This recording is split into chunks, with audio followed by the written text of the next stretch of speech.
Hey everyone, it's your brother from another mother, Evil Aniki, and today we're talking about Smile Fest, and I'm joined today by my friend Sculpey-chan here on my side. Sculpey, do you want to introduce yourself? Yo, hi everybody. I'm Sculpey-chan. I am a 2D girl that makes 3D content. I do sculptures, 3D modeling, 3D printing, and live painting. Ooh, your knowledge about all the sculpture stuff with I figures. am. I mean, I pretend to be. I have a lot of pretty sculptures, and I pretend to know a lot about them. Sculpey's done a few videos on Wonderfest previously, so be sure to check those out. But today we're going to be checking out, we're going to start with Smile Fest, and we're going to have another video for Wonderfest, so be sure to check that one out as well. But we're going to start with Smile Fest. This just happened this past weekend, so it's topical, and we're going to jump into it right now. Okay, here we are on the Smile Fest website. This is Smile Fest 2024. I really like their website. This is a really pretty website for an event. This is very well put together. I feel like Japanese pages, or at least Japanese-made pages, are usually very confusing. And this one has in English, like an automatic English translation, which is nice. They had a bunch of different things going on at this event, but this is a free event, so it happened in Tokyo earlier in June, and then it just happened in Osaka this past weekend in August, which is when we're filming this video.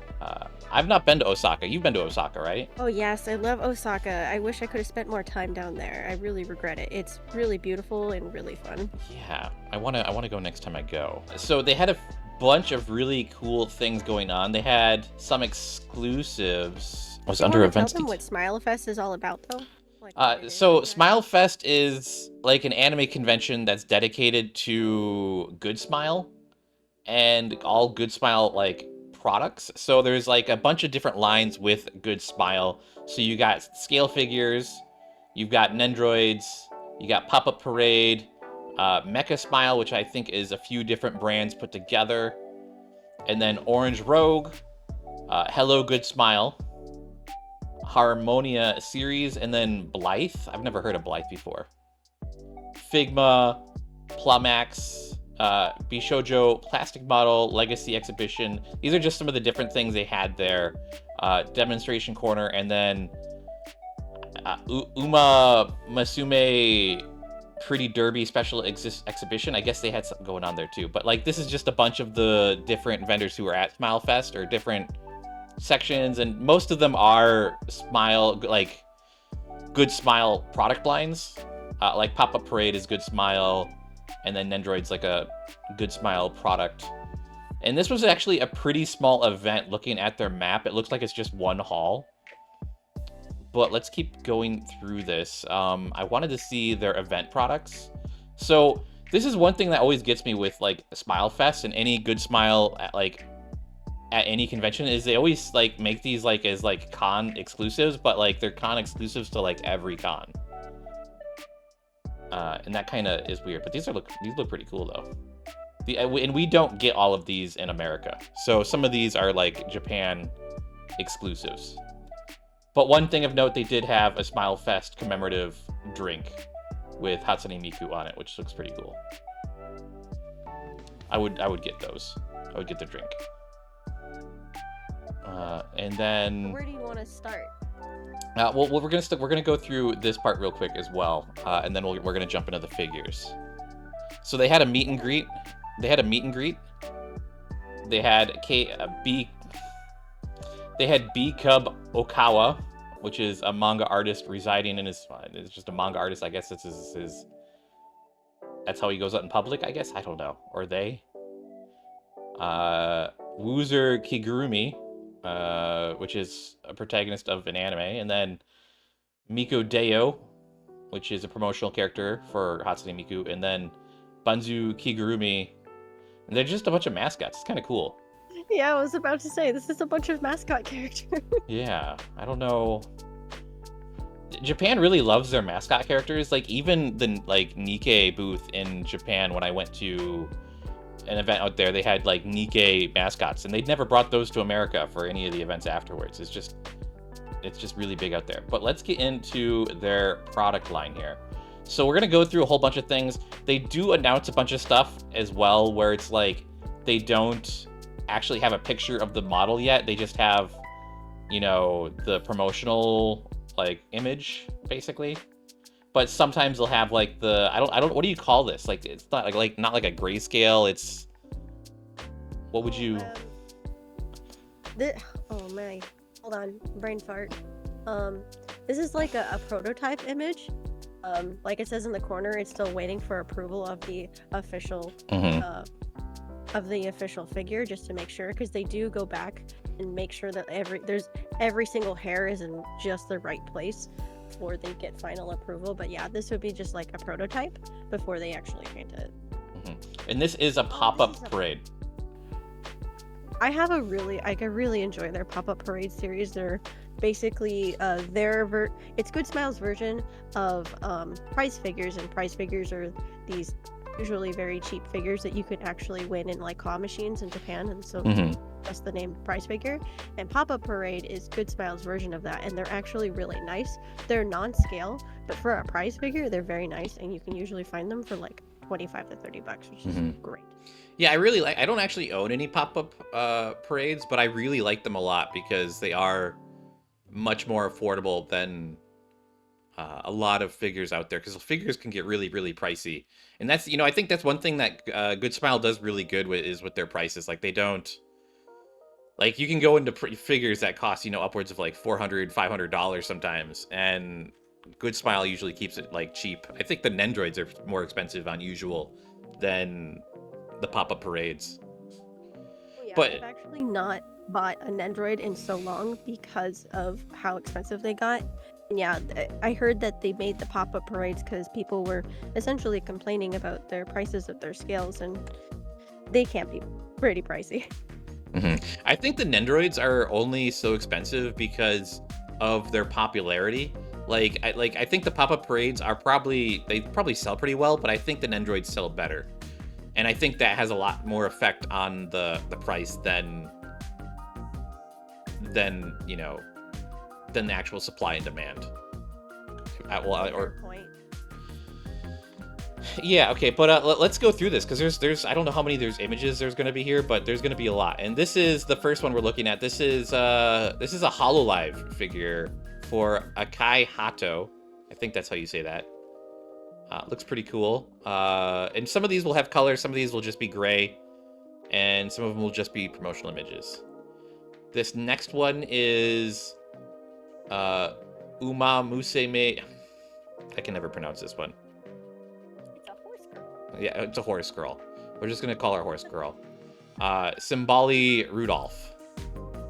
This looks nice. See, I think there's like 3 horse girls, and yeah, this horse girl like anime is extremely popular in Japan, and they go all out. So yeah, this is a really nice figure, and the detail on it, like, look on all 3 of these, the detail are crazy. Yeah, I think the reason it's so popular is because it's tied in with like maybe like a gacha game or something, and I think the gacha game does really well. Yeah, I see the Psy Games logo in the corner. That tracks. Because they race, right? Like, that's the whole show, is they race, right? It's cute girls with animal ears racing. It's essentially like a cute girls sports anime. Which is, well, I think just in general, racing is really big in Japan. So I did a video on this before with, it's called Japan Family Day, and it was actually sponsored by Ami Ami. And they had like it was at the Santa Anita tracks. I think that's the right location.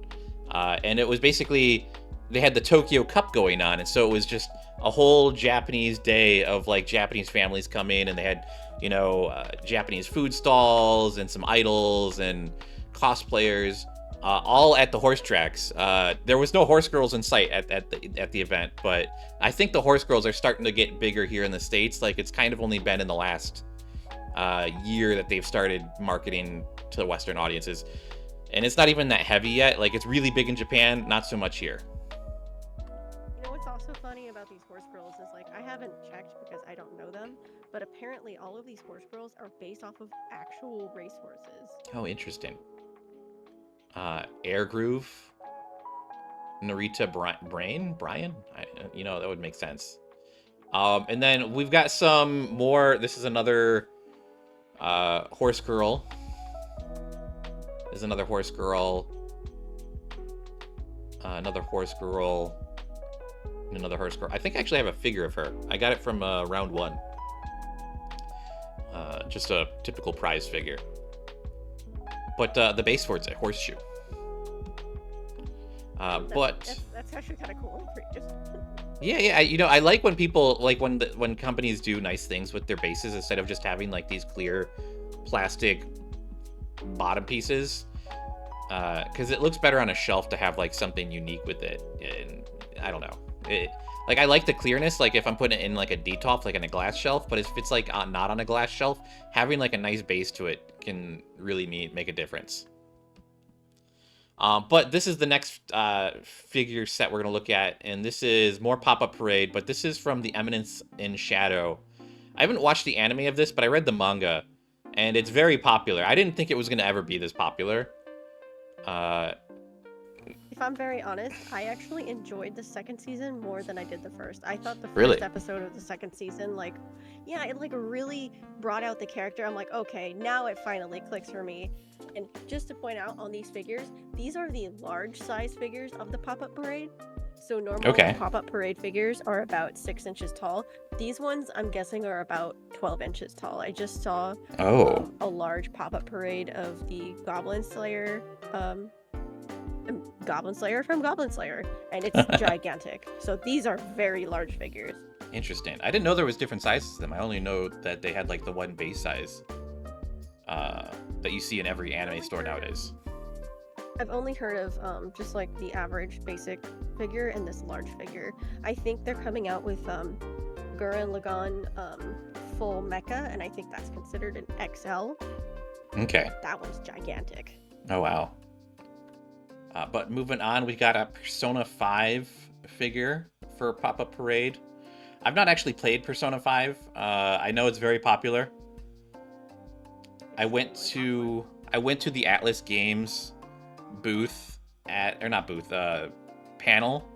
They've got a new game, like I think it's like Metamorphosis or something like that. They were really big at Anime Expo this year. Their panel was massive. They had the Petrie Hall, it just packed, and they were like showing off their new game. It looks cool. I know there's a lot of Persona 5 stuff out there as well. I don't know. I don't really got much input on that, but this looks like a cool figure. I like the trousers. They look very fabric-y. But moving on here, we've got another Pop-Up Parade. This is Rin L size. I assume this is a large size Pop-Up Parade, and this is from Bunny Garden. And you know, this is a figure I'd never thought would actually get a figure, because Bunny Garden is like a newer game. Like this is a really fast turnaround for this game to get a figure like this, and I wouldn't say it's like I don't think it's a gacha game, but it's like I think it's like not like a dating sim, but like a 3D visual novel type thing with like a bunny girl bar. And this is one of the girls, and it's yeah, I don't think you can, like, some people stream the game, but I think you have to be careful with how you stream it, I think, as well, because it's a little raunchy. Yeah.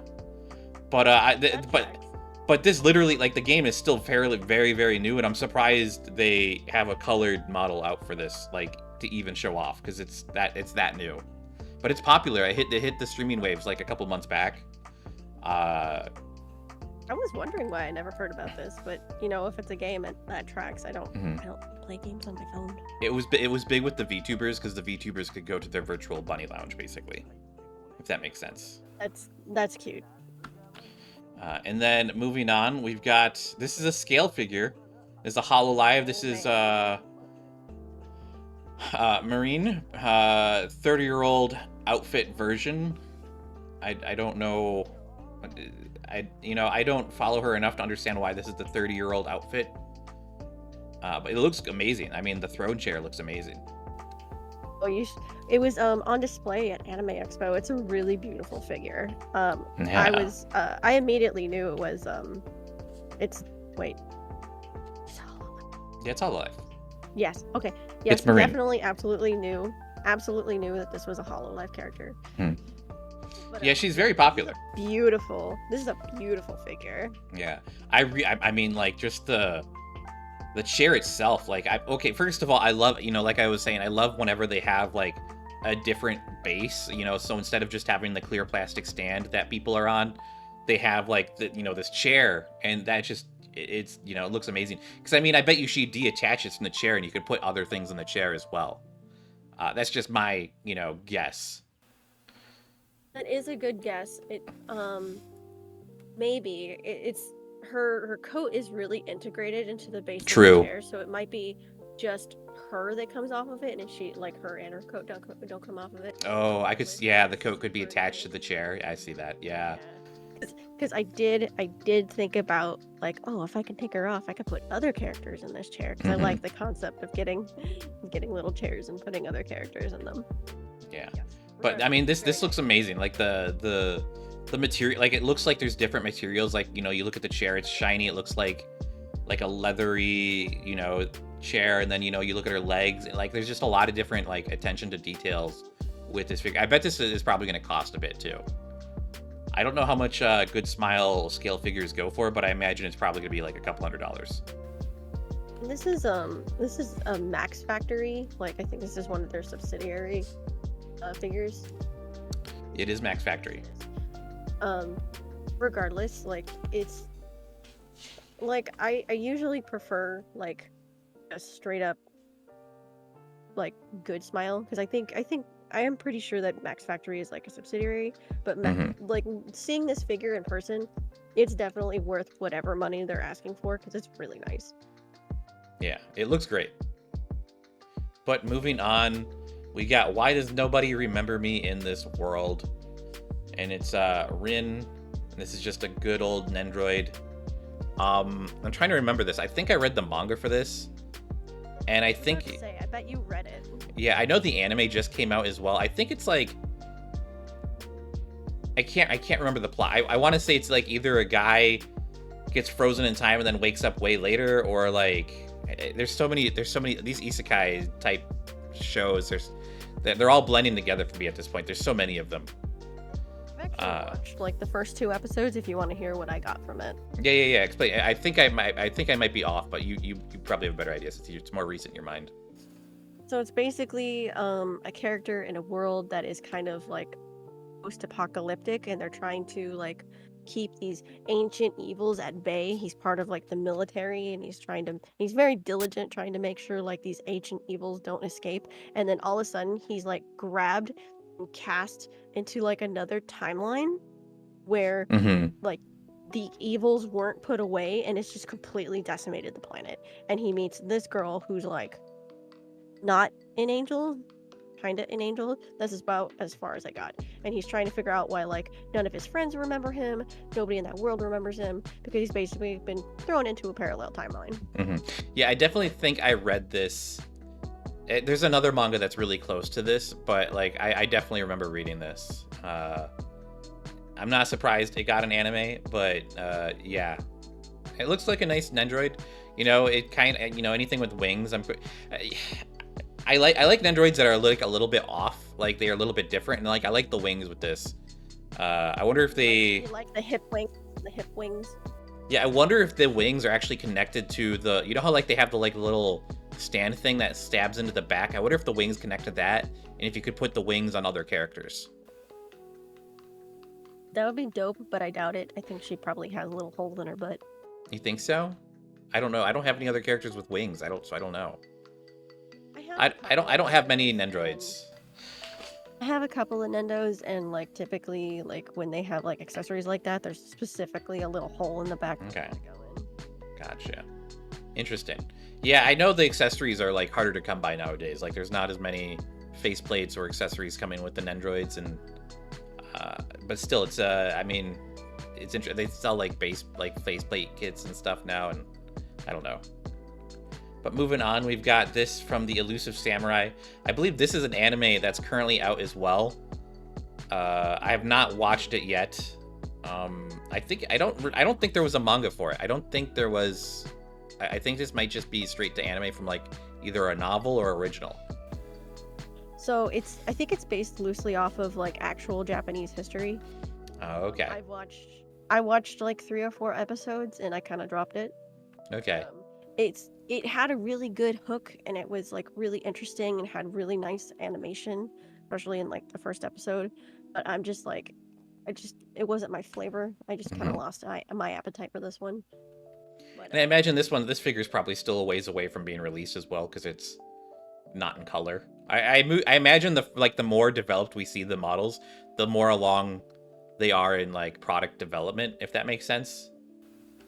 I also hear sometimes that they'll release like prototype images like this just to like gauge how the audience is going to react to it. Like, do people really want us to finish this? Is it worth putting the money into? Because I think you are right. I think it's like an original based off of historical fiction, or like loosely based off of history. So they might just be like, is there a... Nendroid does release a lot of promotional materials for figure. Like, I mean, even if you go back to these, like this isn't even showing off a figure. It's just like announcing a figure, right? So like the fact that they're even doing this is like gauging interest, which is interesting. But yeah, I'm curious to see if, you know, sometimes like Nendroid will just stick to like one character for the show, and sometimes they'll do like every character in the show. So it's kind of hit or miss depending on the popularity. But moving on, we have Torrent, who is from Elden Ring. I wonder if there is another figure that goes along with this, maybe, that you can put on top of him. But this is like your mount in Elden Ring, and he can like double jump and whatnot, and very popular. I feel like I've seen a couple of Elden Ring figures come out by Max Factory. I don't know if they actually mount onto this, but I'd really like to see the colored version of this, because I saw the non-colored version, and I'm very curious about the paint job, because... Oh, this is about how it looks and color-wise. Like this is the color from the... I know, but I want to like microscopically look at it, because here's the thing. Like when Americans make figures of their stuff, when they get like paint jobs done, I feel like they're very like chunky. They don't look very good, because they're like, oh, it's the dirty look, and like, no, it's the lazy look. I feel like the Japanese would take a little bit more time, or would expect a finer paint job, even though it is more rustic. And I'm really curious to see this kind of figure in person, because I bet it looks nicer. I just really want to see it. Yeah, I don't know. I got the collector's edition of Elden Ring when it came out, which came with a figure, and the figure that came with that edition really turned me off of FromSoft figure. I'm sure this is fine because it's Max Factory, but the figure they gave out with the game from their collector's edition was just it made me sad. It's like rubber plastic and not like a good quality. Yeah, game figures usually are not the best, but this looks cool. It looks like it's you can articulate it, maybe. Like it looks like the hooves can bend a little bit, and so I definitely think it's like posable, which is cool. Oh yeah. But let's keep moving on, because people want to see the animes. This is The Legend of Heroes: Trails of Cold Steel, Pla Mittia Erenhode the Steel Maiden, and this is Mecha Smile, so this is from their Mecha branch. I know nothing about this. I assume this is a video game. Absolutely nada. Well, I mean, it's also Nihon Falcom Corporation, Falcom. And I think Falcom is a video game company. But this looks cool. I like the spear. I wish, you know, I wish they gave more close-ups of the actual figure. Because I'd love to see the details on that spear, because it looks really cool. You might be able to look them up later if you really want to. It's probably on my figure collection. But this one is pretty dope. And yeah, I don't know diddly or squat about this figure, but the shoulder armor's pretty dope. The spear is pretty dope. I'm curious if it's posable. If it's a mecha figure, I assume it's posable. It kind of looks like it might be. It's so hard to tell. Like, I can't tell if like the lines on the figure are paint job or if it's like joint articulation. I also kind of wonder if this image is like generated. Like, I don't know if this image is actually real. It does look a little bit interesting, right? Like, she's not really standing. Like, she's also only on one foot, so it makes me wonder if it is just like a static figure. Which, if it is, like, I don't necessarily like. If this is a static figure, I'm not too fond of it, because that spear is really big, and that, like, I don't know. It would not fit in my cabinet. Yeah, And it seems that is a bit of a downside. Yeah. Well, I mean, it's also just like so wide. Like, you know, like normally, like even if there's just a base on it, it's like not so wide. Like this seems like it's like prone to tipping. I don't know. I could be wrong. And this definitely seems like it's been altered, and there probably is going to be a base with it of some sort. But let's keep going on. We've got character vocal series 01 Hatsune Miku, scale figure Hatsune Miku, beauty looking back Miku version, Kyugetsu collaboration Japanese doll. And I think this is real fabric. Yeah, this is probably from their 1/4 series that uses actual fabric, which is incredible. It looks really dope. It's super curious to how this fabric will last over time, but they are really stunning little kimonos. The whole like adding fabric to figures is like a newer thing, and it seems like all the figure companies are sort of like jumping on board with this as like a trend. And I wonder if it's because it's like I wouldn't say it's easier, but it seems like it's like something you can outsource to like add detail to a model that's that looks good. Like right, like this outfit looks really, really good, and you could probably get a whole bunch of these made relatively cheap just going to like, you know, some type of clothing or fabric seamstress type company, textile company. Do you want to know some insider knowledge? Yeah. Insider knowledge. Okay, so I used to work for a sculpture prototype company that made collectible figurines, and they had figurines that were 1/4 scale or larger, and they would often use mixed media in their figures, and they were very particular about the fabric and the little outfits that they had made, and they needed them to look absolutely immaculate. That there was this one place in this shop in Korea that they went out of their way to commission to make all of the prototypes for their figures to be before they were sent off to the major factories. And there was also a local woman that would hand stitch some stuff. So there is some like extreme technical skill that goes into making tiny little outfits, because you have to make them with like special stitching and special needles so that they don't look too odd. And like, don't get me wrong, there are figures that are like smaller than 1/4 scale, but I feel like part of the reason that my company made so many of their figures so large was because it's really hard to get fabric and clothing to look right and good the smaller you go. That's why I'm guessing they made them 1/4 scale for these guys as well. But yeah, it's a very interesting, very technical. Oh yeah, I mean, like I totally get that. Like if you go too small, then you have to make your details really small as well. And if you just get it to be like the right size, like where it's like, you know, it looks good enough where it's like it's not too out of place, and it looks like it like would be a proper detail, and then but small enough where it's like cheaper to make than, you know, getting extra material and like because I bet you like the shipping with this is probably like if this was all like, you know, done out of like, I don't know, like a what like resin or whatever figures are made of. Yeah, you know, it'd probably be a lot more delicate, right? And because most of the figures blocked by fabric, it's probably, you know, even a little bit more safer now when it ships. There definitely is something to be said, like you don't have to do as much to the figure underneath. I'm curious if you can even access the figure underneath. Yeah, I'm wondering. I wonder if it says Hatsune. Does Hatsune Miku have what's under the outfit? Hatsune Miku. Is she Ken dolling underneath there? Yeah, is she got details we need to know?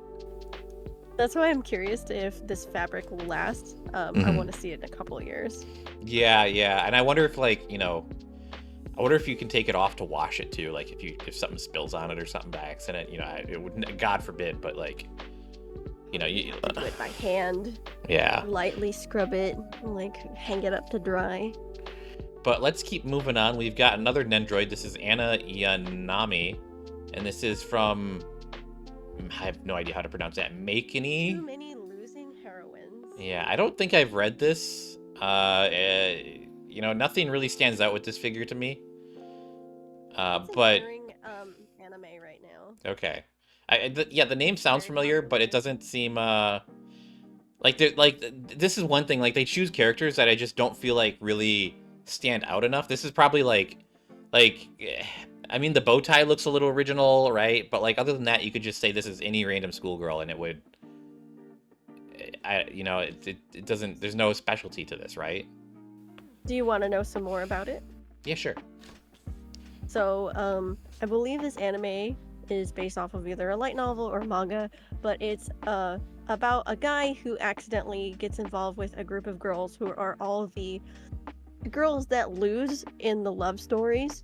And this is like the main girl. She's the first one that loses. Okay. And it's not really a harem. It's more like a slice of life with all these like girls and this one dude that's like, please just leave me alone. Can we be friends? Stop bothering me. Interesting. It's kind of cute, and she's pretty cute. And yeah, like I said, she's like the main girl, and I can see why she's the main girl and why people like her. Yeah, I mean, as far as Nendroids go, she just doesn't seem very detailed. Like she doesn't have like battle armor. She's got like, I don't know. I'd have to see like if she comes with props or like that's one thing I feel like we're missing from this announcement is like I guarantee you she's probably gonna come with like some props or something to like entice people to buy this figure. Because usually the more plain a figure is, the more they're gonna pack into it, like with extra faceplates or hand pieces or holdable items. So I could imagine that we'll get something more like that once it's released as well. I don't know. I think, like you were saying earlier, Nendroid kind of like is coasting off of their brand recognition now. A little bit.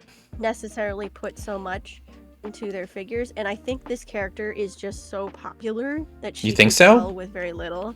Yeah, she's probably very popular. I don't see know. why. And this anime is getting a lot of love. Like, Really? there's a lot of love put into the animation of this anime. Maybe I'll have to check it out. If she comes with any accessories, it's gonna be food. It's gonna be, Okay. like, snacks and stuff. I would love that. I love the, I personally love the Nendroid accessories. I wish they would just make more of them because they don't make enough. I know like they have like sales sometimes where you can, if you order, you can get like some additional pieces.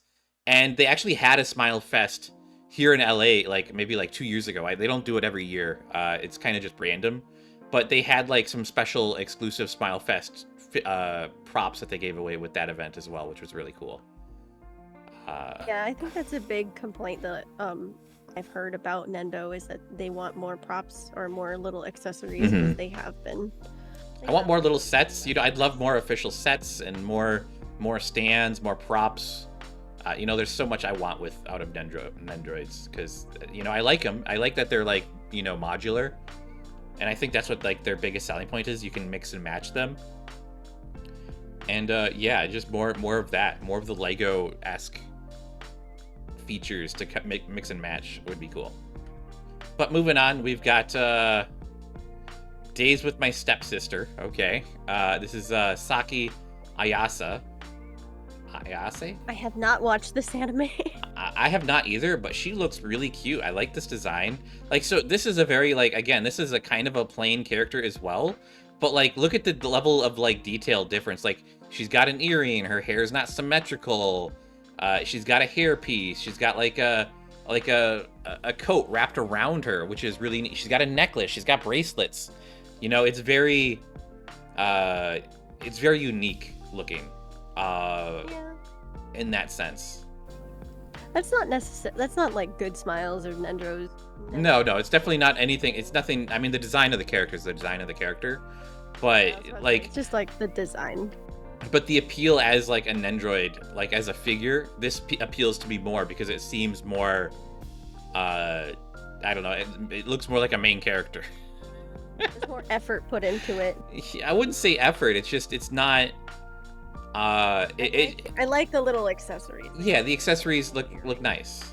I don't know anything about this anime. I assume it must be a newer anime. Looks cool. I would get this Nendroid if I like the show. Maybe I will. I don't think I will, but I really like it. I like the earring. I don't think you see many earrings on Nendroids to begin with. I don't think so either. I doubt you can remove them. No, it's probably the ears are not attached to the faceplate, right? It's like on the head part. No, I'm pretty sure they're attached to the face. Oh, that would make more sense, right? Because okay, so that must mean that the earrings go with the face. That's cool though. I wonder if you could put like you could put this face on like something else and like give earrings to a different character. That'd be cool. It looks like her other ear that's covered has earrings as well. Has an earring as well. It's very small to see, though. But moving on, we've got a pop-up parade. Baelith. This is Fire Emblem. 3 Houses. This is a Nintendo game. I know Fire Emblem is really popular, but I don't think I've played Fire Emblem at all, and if I have, it was a very long time ago. Neither have I, but you're right. I think it's very popular. Then we've got another Fire Emblem 3 Heroes, and this is Baelith as well. This is the male version. I wonder if this is the main character from the game, and this is just like, you could be a female or you could be a male. You know what? That's a fair guess. They're both holding the same sword. Armor looks pretty similar. The coats are a little bit different though. Like she's got like her leggings are very like webby looking. Yeah, there's something going on with those legs. I was staring at those. Yeah. And she's wearing like short shorts. She's got like short shorts on too. Yeah, how dare the male character not have... And he's got like full on jeans. Like, come on, bro, where's your short shorts? Yeah. No female gaze here. This is bullshit. And then the coat is like completely different. Like his neck piece is like more, it's bigger, and then like it's like more, I don't know, but yeah. Again, this is the thing with like, I wish there was more photos. I wish we had better angles. But yeah, cool. I mean, I can't really say much because I haven't played the game, but it looks cool. It looks good. I wonder if these are going to be larger. They look like they will be larger. No, I think they look like they're going to be normal pups. Okay. But they're always nice, even if they're tiny. Moving on, we've got Kono Subarashi Sekai no Shifuku Ku 3? You've seen Konosuba? What is Konosuba? Is this Konosuba? Konosuba? This is Konosuba. This is the necromancer. You know, I think what's getting me is like the title is all in caps and it's just like not the right font. I think that's what it's getting me. Because I'd recognize the character. God's great blessing on this beautiful world. There you go. Yeah, this is a truly blessed figure. She's a large figure too. She is. This is like 12 inches? Yep. Apparently. It's a big jar. Excuse me. Yeah, it looks nice. You know, I can't really say much. I want to talk with whoever gets to decide which figures are large and which figures are not, because I got some questions. Well, she's large and in charge for a lot of reasons. And I think it's understandable why she's a large one. I just got questions. Yeah, you know, I wonder. I would love to see like a community vote on like large or small, because I bet you like, So when it goes to like actually printing these, like and making these, I wonder if there's like, oh, you know, if the detail is too small in certain sections, it'll like be too brittle or break if it's like a smaller or large, or you know, like I'm sure there's like a bunch of technical aspects. But yeah, I'm money, popularity. True. I mean, Konosuba is really big. You got to think about the other characters that we just saw that were large, which was like, I think it was like Alpha and another person from Eminence and Shadow with some large assets, just like this one has large assets, and then like the only other large figure I know of is like a mecha. So and I think that goes to show that like Good Smile is still selling primarily to like a Japanese audience, even though there is like a Good Smile like USA. I don't think they're targeting American specifically for any figures, and when they do, I feel like they try and market like some that don't do so well in Japan here, but like even then, I think most of their sales probably come from Japan.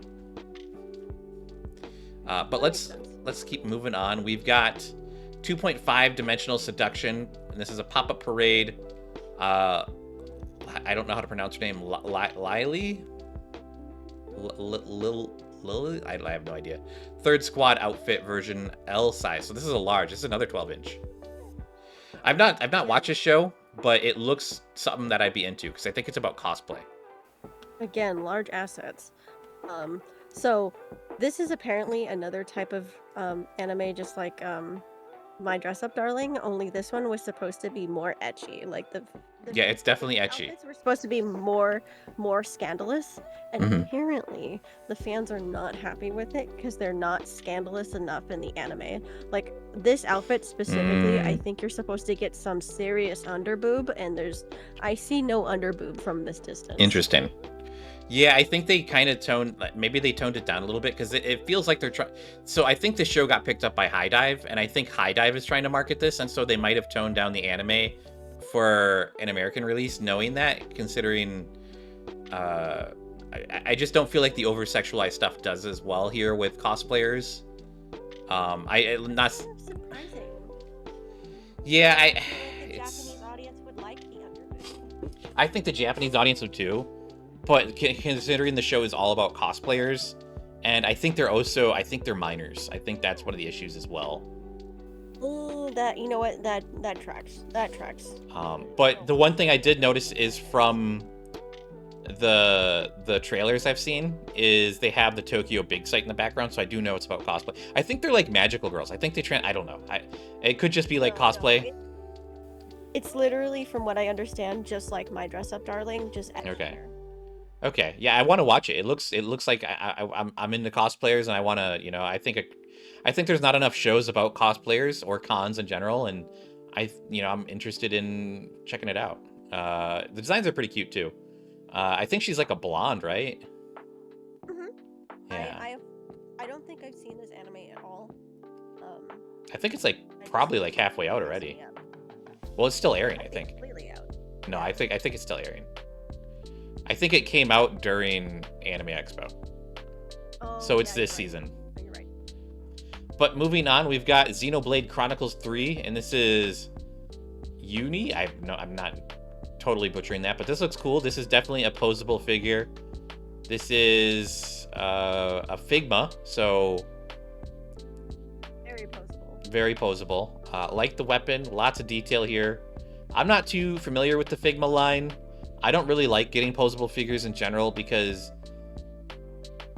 I don't like playing with my figures. I'm gonna be honest. I like to put them on a shelf and just look at them. I don't wanna like move them around and like play with them. And I understand why people like this because, first of all, this is from a game, so it's gonna market to a younger audience as well. People who may want to like play with a little bit more, like a teenager, or something. But also, being able to pose it into like different like stances from like battle poses and stuff is probably really key. And I know a lot of stop motion animators like the Figma line as well. Like it's very popular with some animators online, stop motion animators. But this looks cool. I don't know anything about Xenoblade, but it looks cool. I'm also not a big fan of posable figures. Part of the reason why I don't like Nendroids as much. I do, however, have some Figmas. I'm so scared to break them. I try to be very delicate with my figures, but I'm very afraid of breaking posable figures. Well, I have an affinity for scales. Scales are amazing. See, my thing with Nendroids, going back to this one over here, is like, since they're chibi, they hide the seams so well. Like, you would never, like, looking at a Nendroid, you would never assume that, like, the face comes off like some alien rip-off thing. Like, it's like crazy, right? Like, it looks like how much they come apart is like crazy. But yeah, it's I'm not into the posing. But let's keep moving on. We've got Dragon's Dogma 2. This is another Figma, Arisen. I've not played Dragon's Dogma. Jesus, I haven't either, but this figure is dripping. It's dripping in details. Yeah, it looks cool. God. Very, very, very. It looks spiky. It looks like if you grabbed this, you would hurt your hand. This is a good figure to make posable because you can hide every single seam anywhere. Battle armor usually does well with like the Figma stuff. I feel like because like it's already segmented and it looks appropriate when it's segmented.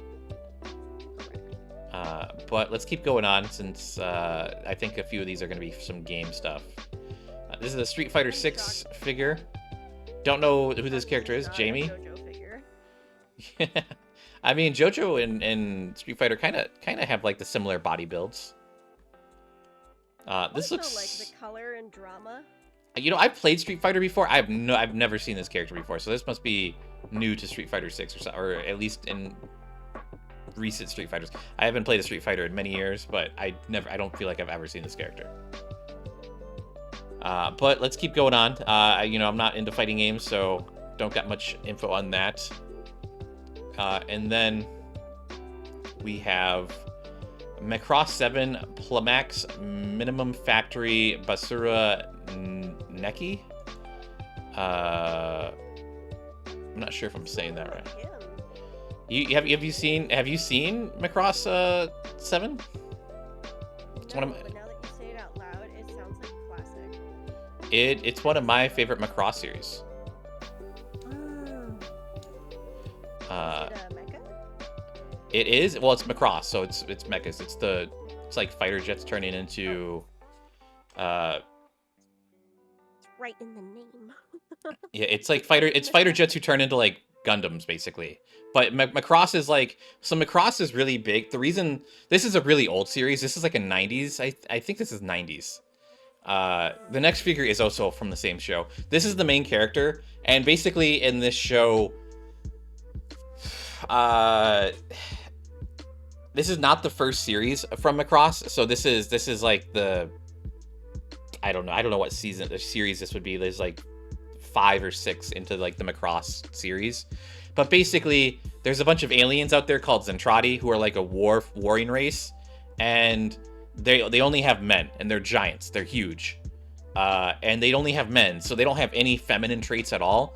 And so basically the original series was about idols, and so they had like idols and fighter pilots, and the idols would sing, and it would confuse their feeble male minds because they've never heard a woman before, and they didn't know what it was, and then they get addicted to idol culture and later on. It's and like real life.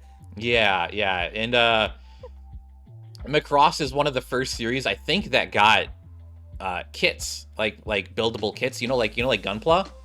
I think Macross was one of the first series to get that because it's one of the oldest mecha series out there.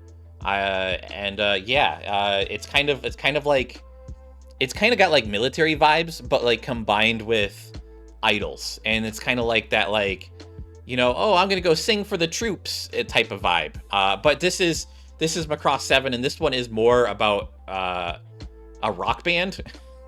And they go up and they jam in their planes and stuff, and yeah. This has some of the best music though, in my opinion, from Macross. So what's funny is that I probably could have guessed that this is from the 90s because of the like 90s hair spikes, the wristbands, and like the thigh-high boots. Yeah, this is 1994. It screams 90s, and I'm actually wondering, like, was this first or was oh man, I'm about to date myself, and I also can't remember what I'm about to say. Daft Punk, remember their album? No, this was before. This was definitely before that. But Daft Punk ripped off Macross heavily. That totally tracks. Yeah. But going on, this is also from the same series. This is Maylene. And I believe Look at her. I believe she's an alien. I don't remember. But she's got that little creature on her shoulder. There used to be a Macross convention here in LA. It was called Super Dimension Convention. And again, like I said, it's very popular. The model kits are very popular. Well, mostly with older folks. Like it tend to be an older group. But because they have idols in this series, cosplayers and idol fans would really got into it. And so there's some really dedicated idols for Macross. Like I think one of the cosplayers who went to the World Cosplay Summit in Japan recently, the team that represents America, one of them is specifically a Macross cosplayer from Macross Plus. And she was like one of the unofficial, I shouldn't say unofficial, but she was like the host of like the stage events for their last event. And the reason that it's kind of a dead convention is because Macross is kind of losing popularity because it's older, and they're supposed to get a new series sometime next year, maybe. I think Sunrise picked up the rights to the show, so maybe we'll get a new... I don't think it's going to be a reboot. I think it's going to be a new original series because they like doing that. But yeah, it's going to be interesting to see. Both of these figures look amazing. I'm glad to see that they're getting some fanfare. He's very popular. Just because I think his music, like the music from this series, is really well known. I think there's like a song called Firebomber or Firebomb or something like that, and that's like one of the better ones. And I like her design a lot too. I absolutely love these designs. I've never seen Macross, and these are really killing it for me. Like, everything about both of them is just so cute and lovable, and like the little Haribo on her shoulder, her pink hair, the hair spikes, the outfits. I love it. I want to watch this now. This is so Yeah, they have like a drummer, I believe, and I think there's like different band members with like different instruments in their mecha playing things. But let's keep going on. Speaking of mecha, we got Macross Do You Remember Love? And this is the Super Fighter Valkyrie Skull Platoon. This is another Macross series, and this is much older, I believe. And this is not what they normally look like. This is totally kitted out for war. 1984 on it. I think this might be a movie, actually. I don't remember. I think this is one of the movies. It definitely looks like war as heck. This doesn't look fun and jammy like the other two. If I'm remembering it correctly, I think this is a movie. I could be wrong. I think it's the one about there's like a test pilot, and it's all about him and this like other dude like competing like Top Gun style for like a girl. I think I could be wrong. It's so hard to remember. I haven't seen some of these Macross series in a long time. But this looks really cool. I like this. I don't have much to say about it. It looks like I mean, there's a billion different Valkyrie. Valkyrie is what they call these, and there's there's a billion of them. So it looks cool. I don't think I've seen one that's big and chunky like this before, and I don't know if this is posable. It says Playmax, so maybe not. But it looks cool. Fighter jet, kind of like sandwiched between two rockets. Yeah, so the fighter jet actually turns into a mech. So as you can see in the back end, the little black exhaust things on the bottom, those are actually the feet. Oh, does it actually like unfold? I don't know if this one does. I don't know if this one does. And Skull Platoon is very symbolic of... I think this might be the original series. I could be wrong. It's so hard to remember. I think this is the original series because the Skull Platoon is a recurring platoon in the series. Who the main character eventually gets assigned to, but it originally starts off as his like buddy's platoon, and then I think his buddy dies. Spoilers. There's a lot of death in this series. The series is very long and it's military, so expect a lot of people to die. I was about to say, I'm like, you mean a series about war has people that die? Yeah. But moving on, we've got another horse girl figure, and this is a scale figure. This looks cool. I like the pose. She's like dashing, and this is kind of like they like dash. They do like triathlon type things in the show, I think. So this looks really cool. Yeah. Looks cool, though. Again, don't really have much to say about it, but I like the pose a lot. I'm curious to how this will hold up over time, because a lot of the things where it's like on one leg, it's hit or miss if they're going to stay standing over time. Usually, Good Smile's pretty good with their figure quality, but sometimes, it's just all the weight on like one leg can be an issue. Yeah, there can sometimes be some serious lean issues, which is unfortunate. Yeah, but I like it a lot. Moving on, we've got an Alphonse Elric from Full Metal Alchemist Brotherhood. This is a really cool figure. I wouldn't have expected this to be something that comes out recently, but it looks cool. It's a different... I think this is after he's gotten his body back, like towards the end of the show, I imagine, right? Spoiler alert.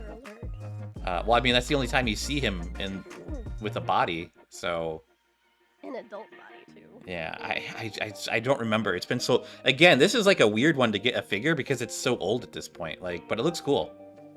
I don't hate it. I don't hate it at all. I'm always down for more retro Nendroids getting figures. Next, we have Inu X Boku SS. And this is Ririchiro Shirakin. And I have no idea what this is. But she looks really cute. Nothing from me either. I have no idea what this is. And yeah, she is cute. I like her. I like her pose. I like her hair. Typical. I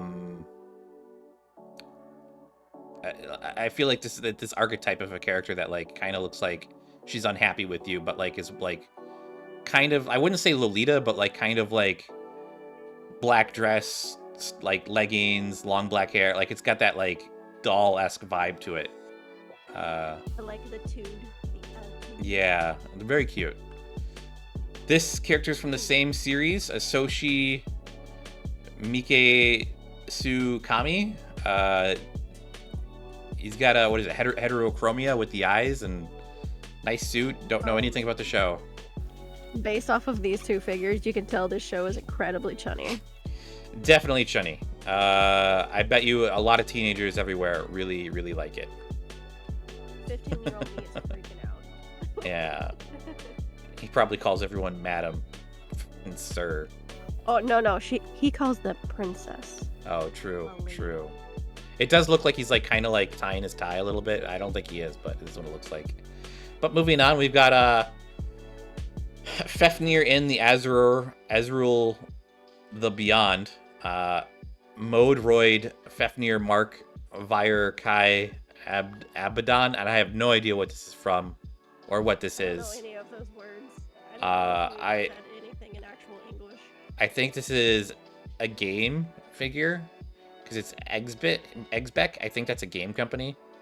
I have no idea anything about this, but it looks cool. You know, typical mecha, posable. Looks really big and chunky. That's what you want from like mecha figures, I guess. I don't know. I've got no input on it though. Looks cool. Moving on, we've got Blue Lock. Isagi, Yoichi, Itoshi, Rin, Nagi, Seishiro, Mikage, Ryo, and Rubber Mascot. What do they mean? Are these made out of rubber? Oh yeah, I think they're like silicone posable figures. I was trying to figure out what Nendroid Plus meant because I've never heard of that. And just based off of the way they look, they might be posable like silicone figures. That's kind of interesting. And they're also sitting. They kind of look like Nendroids. So I think the faceplates might be Nendroids, like the heads are Nendroids, but then the bodies are probably like rubber. And then like because with Nendroids, the hands kind of like are segmented. So maybe like their bodies are like rubber and they're like just meant to be like little desk buddies. Might look this up because I'm super curious if you could actually pose them. I don't think so. I mean, it looks like they're very hard locked into their positions based on their outfits. I will say, I don't know how I feel about a rubber figure because rubber tends to get dusty over it and like kind of gets grimy, right? So Yeah, it would. So I can't imagine these holding up very long. And it looks like they're doing these rubber mascots for a bunch of series. So they have Hayuki, right? Hayuki, I don't know. I don't know. The volleyball anime. And then they've also got Haikyuu. And then they got Bochi as well. Bochi's cute. I wonder if these are like anyway like if you can mix and match pieces at all with any of these. Or with other Nendroids, that'd be really cool. But I don't know. They look, I'd love to see the Bochi ones. Again, I don't know how I feel about rubber. You know what's wild about these rubber ones? I think this is the very first time they're doing them because I can't find pictures of any other figures that look like this. It could be something new. I mean, considering I've never heard of Nendroid Plus rubber figures at all either. Rubber mascot, yeah. I mean, they might have had released a few and it's just not searchable. Their website does not they do a horrible job at listing some of their stuff sometimes. Like a lot of their smaller stuff that they've released over the years, I just don't think they keep on their website. But moving on, we have a scale figure with Taiga from Toradora and this looks amazing. This figure is so cute. Oh my god. I saw this and I was like, oh, she's adorable. I wonder if it's meant to be a wedding dress. Oh, maybe it is. Oh, what a scandalous wedding dress, but it's cute. I love the top. I love the bows. I love the arm fluffies. I love the toad. I love everything about it. Yeah, I'd have to see it colored because, like, you know, if it's white, you know, I mean, the color's gonna dictate everything about this dress. But it looks really cool. Like, I mean, I love all the details. It's a scale figure. I don't know how big that means it's gonna be, but it looks good. It's probably gonna be like a couple $100. Taiga is really, really popular. Even though Toradora is an older series, Taiga is so popular. You know, and I wouldn't even say like I know so many girls who are obsessed with Taiga in general. Like, it's just crazy with, like, I think it's like short girls just are obsessed with her. Like, I think it's like the short girl mascot for anime. You've been called out. You've been called out. You know what? You know, I didn't need you to raise your voice like that at me. I don't like being called out. It's not even you. I know so many people. I know so many girls who are obsessed with Taiga. It's crazy. Very. Yeah. And I mean, the freeing statues that the freeing figures that they had come out with her, you know, there's so many with her, and it's super cool. They're doing now they're doing without the leggings, and it's just kind of wild. But let's keep going on. We've got Melanoe from Hades 2. Is she in Hades 1? I think she is as well, right? Maybe? I don't know. I don't remember. I played a lot of Hades 1, but I'm going to be honest, I kind of just ignore all the character dialogue because I hate reading in games. I've noticed. But Hades is a really fun game. I have not played Hades 2, but Hades 1 is really, really good. And I highly recommend it. I learned about the concept of like the reason why you can die and come back. I thought that was a really cool mechanic that they kind of like integrated into the story. I have never played it, nor will I, because I hear it's a very long game. No, it's okay. It's not that long. It's not that long at all. Yeah. You could probably beat the game in like a week of just playing casually. A week is a long time. It's a roguelike. It's a roguelike, and basically there's like a dungeon that you go through, and there's different floors, and so it's like gotcha on whether you're not gonna do good or not, because it gives you random skills at the beginning, and it kind of like each level is randomized. So it's like, oh, if I fight this character, then I'm gonna get these powers, and it's kind of random what you're gonna get. And so sometimes you do really, really well, and sometimes you just shit out of luck. The only thing that you get to choose is your weapon type before you go in. And that sort of dictates your gameplay style, like if you're going to be long range or close range or, you know, whatever. I heard that you have to play it like multiple times in order to get all the lure, though. Yeah, but that, I mean, the gameplay is so fast. Like each run is probably going to be like a couple minutes. That's pretty quick. Yeah, because you're going to die a lot. It's a roguelike, so it's just you're constantly dying and constantly trying to get better stats, and then leveling up your base stats. And I haven't played Hades 2, but I'm sure it plays pretty similar because Hades 1 was a hit success. But moving on, we have Makoto Kusanagi, and this is a large size pop-up parade. This is something I wouldn't expect to get a pop-up parade figure for Ghost in the Shell 1995. I think this is from the original movie design. Interesting. Is the base a giant obelisk? Yeah, I don't know what this base is. I don't think that is from the movie. I think that's just like what they have her sitting on, because I think she sits on a building ledge in the movie. I think that's what they're pulling this from. I could be wrong though. Again, a lot with these older shows, it's like I've seen them, but it's like it's so hard to remember something that you watched 10, 20 years ago. Now we've got Delicious in the Dungeon, or Dungeon Meshi. I hate calling it Delicious in the Dungeon. I wish they had just called it Dungeon Meshi here in the United States, because Delicious in the Dungeon is the worst name in the world, and Dungeon Meshi just rolls off the tongue so well. It's not even delicious in the dungeon, it's delicious in dungeon, which makes no sense to me, but whatever. Yeah. I like Dungeon Meshi. Yeah, Dungeon Meshi is really good. This figure looks cool. This is a Figma, so she is posable. I don't know how I feel about that. I mean, again, this is my issue with Figmas, is like you look at her and like I don't mind the legs part, like on the ankles, those look fine. But then you look at her, like, but not the ankles, but her knees joints look kind of fine. But then you look at her ankles, and they just look so wonky with like these Figmas. I hate stuff like that. Like even the arms are fine, but it's just the ankles. She's also got 2 static, potentially scale figures that are already announced that look really good, so I wouldn't even look at this figure. But Dungeon Meshi was really good. I highly recommend people watch it. I was expecting it to be, I mean, it was pretty big at Anime Expo this year, but I was expecting it to be even bigger. I'm surprised they didn't go harder on it with like a bigger booth. Because last year they had like a little cooking setup from Senshi, and this year they didn't have that. I don't think I didn't see it, but I'm surprised they didn't have it this year. Like it just pull out last year's display. I didn't understand why. But moving on, we've got a My Hero Academia, and this is Denki Kaminari. This is the, I forget what this guy is. He's like electricity or I know he pairs with the Sound Girl, I think. I think he is electricity. He's got the lightning bolt in his hair. He's got the yellow hair. He's got the electricity motif. But I know My Hero Academia just finished. The manga just ended, so yeah, pretty interesting. I went to the panel for the movie at Anime Expo. Everyone was really hyped for the guest voice actors they had, because one of them is a big singer guy. And they were more hyped for him than the actual movie, I think. He went and sat next to some girls in the audience to watch because they showed the first 15 minutes of the movie. And yeah, the girls in the audience freaked out for him, like hardcore. I think someone yelled at, like, asking him to marry them.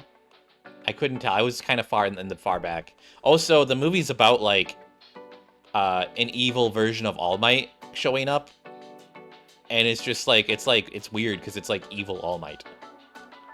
They debuted the entire movie. The first 15 minutes. It's kind of like an offshoot movie, and I think it takes place during a specific arc. That's the one thing with like anime that follows like these like Naruto and Bleach. They have movies, but then they like take place, like the movies will take place in specific arcs. I hate that about anime so much. Like I get why they have to do it, but it's also like I wish it tied in better, you know, and it was more canon based and not a silly side story feeling thing. But let's keep going on. Now we've got Mob Psycho 100, season 3, I think. And this is Ritsu. I believe he's one of the psychic kids, right? I don't remember. He's Mob's brother. Is it? Oh, okay. Yeah, he's Mob's like cooler younger brother. But he has psychic powers too, right? Like but not as strong. I'm trying to remember. Spoiler alert! I think in the 3rd season it gets revealed. Well, this is Mob Psycho 103, so this is the 3rd season.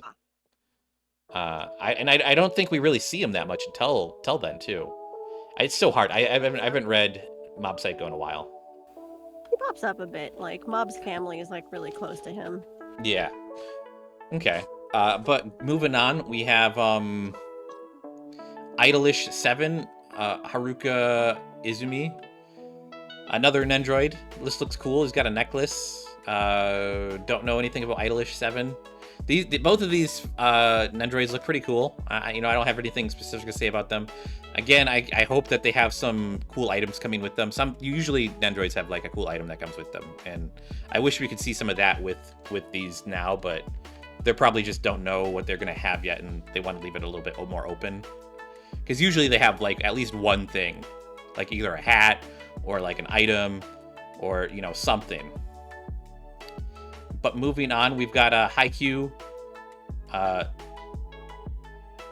Kurasuno edition. I don't know what that means. Is it maybe that's a season? These look cool. This is Nendroid Surprise. I don't know what that means. Are these like smaller than regular Nendroids? Yeah, they're like little baby Nendroids that don't have as much articulation or like parts. So Are these like blind? These might be blind boxes, right? Actually, I don't know. Since it's considered surprise, so I'm gonna say that's a good guess. Okay. They're probably blind box characters. And it seems like they got the whole cast here. This is a lot. There's a 2 and a 3, but we're missing a 1. So I wonder if there's another section that we're not seeing here. But moving on, we have Oshinoko Akane Kurakawa, a date style version. This looks cute. I like the base. Very cute. I like the hair. The hair looks really nice as well. I love when hair does like the whole like 2-color thing. You see it a lot more in figures nowadays, but like it looks really good. Her outfit looks really like clean, and I wonder if the purse is just a static object or if it'll like dangle around a little bit. Oh, and it is a scale. Like, it's not a puppet parade. This is a scale figure. Yeah, I mean, and that's why you look at that base though, and that base looks amazing. It's very cute. Yeah, this is nice. I like this. Moving on, we've got Overlord, and it looks like we got another Overlord after this as well. This is Dark Hero Momon. Yeah. I mean, he looks cool. He looks cool. I don't got anything to say about it. I know he's the main character of Overlord, but he's such a bland character that he's kind of just like a self-insert for a lot of people. I feel like. And it's all the like side characters. This hero version, Momon, is basically the self-insert of Ains, which is kind of very true. It's like, this is what I would be if I were cool. Moving on, we've got another Overlord figure, and this is Albedo dress version. I've seen a few figures of this in like larger scale, and it's cool to see this as an android. I really love Albedo. She's one of my favorite characters. I would even say a waifu. But but like I just like the wedding dress outfit more than this one still, though. I feel like the whole wedding motif like is why she's popular in the beginning. Like but this looks cool. I like her prop. This is a lot of detail. These two have a lot of I mean, look at this. You see there's weapons. They're very detailed for an android. Like if you look at the other androids we've looked at, they're all just typical human bodies. These look very customized androids. Like in fact, I don't even remember the last time I saw an android with actual tits.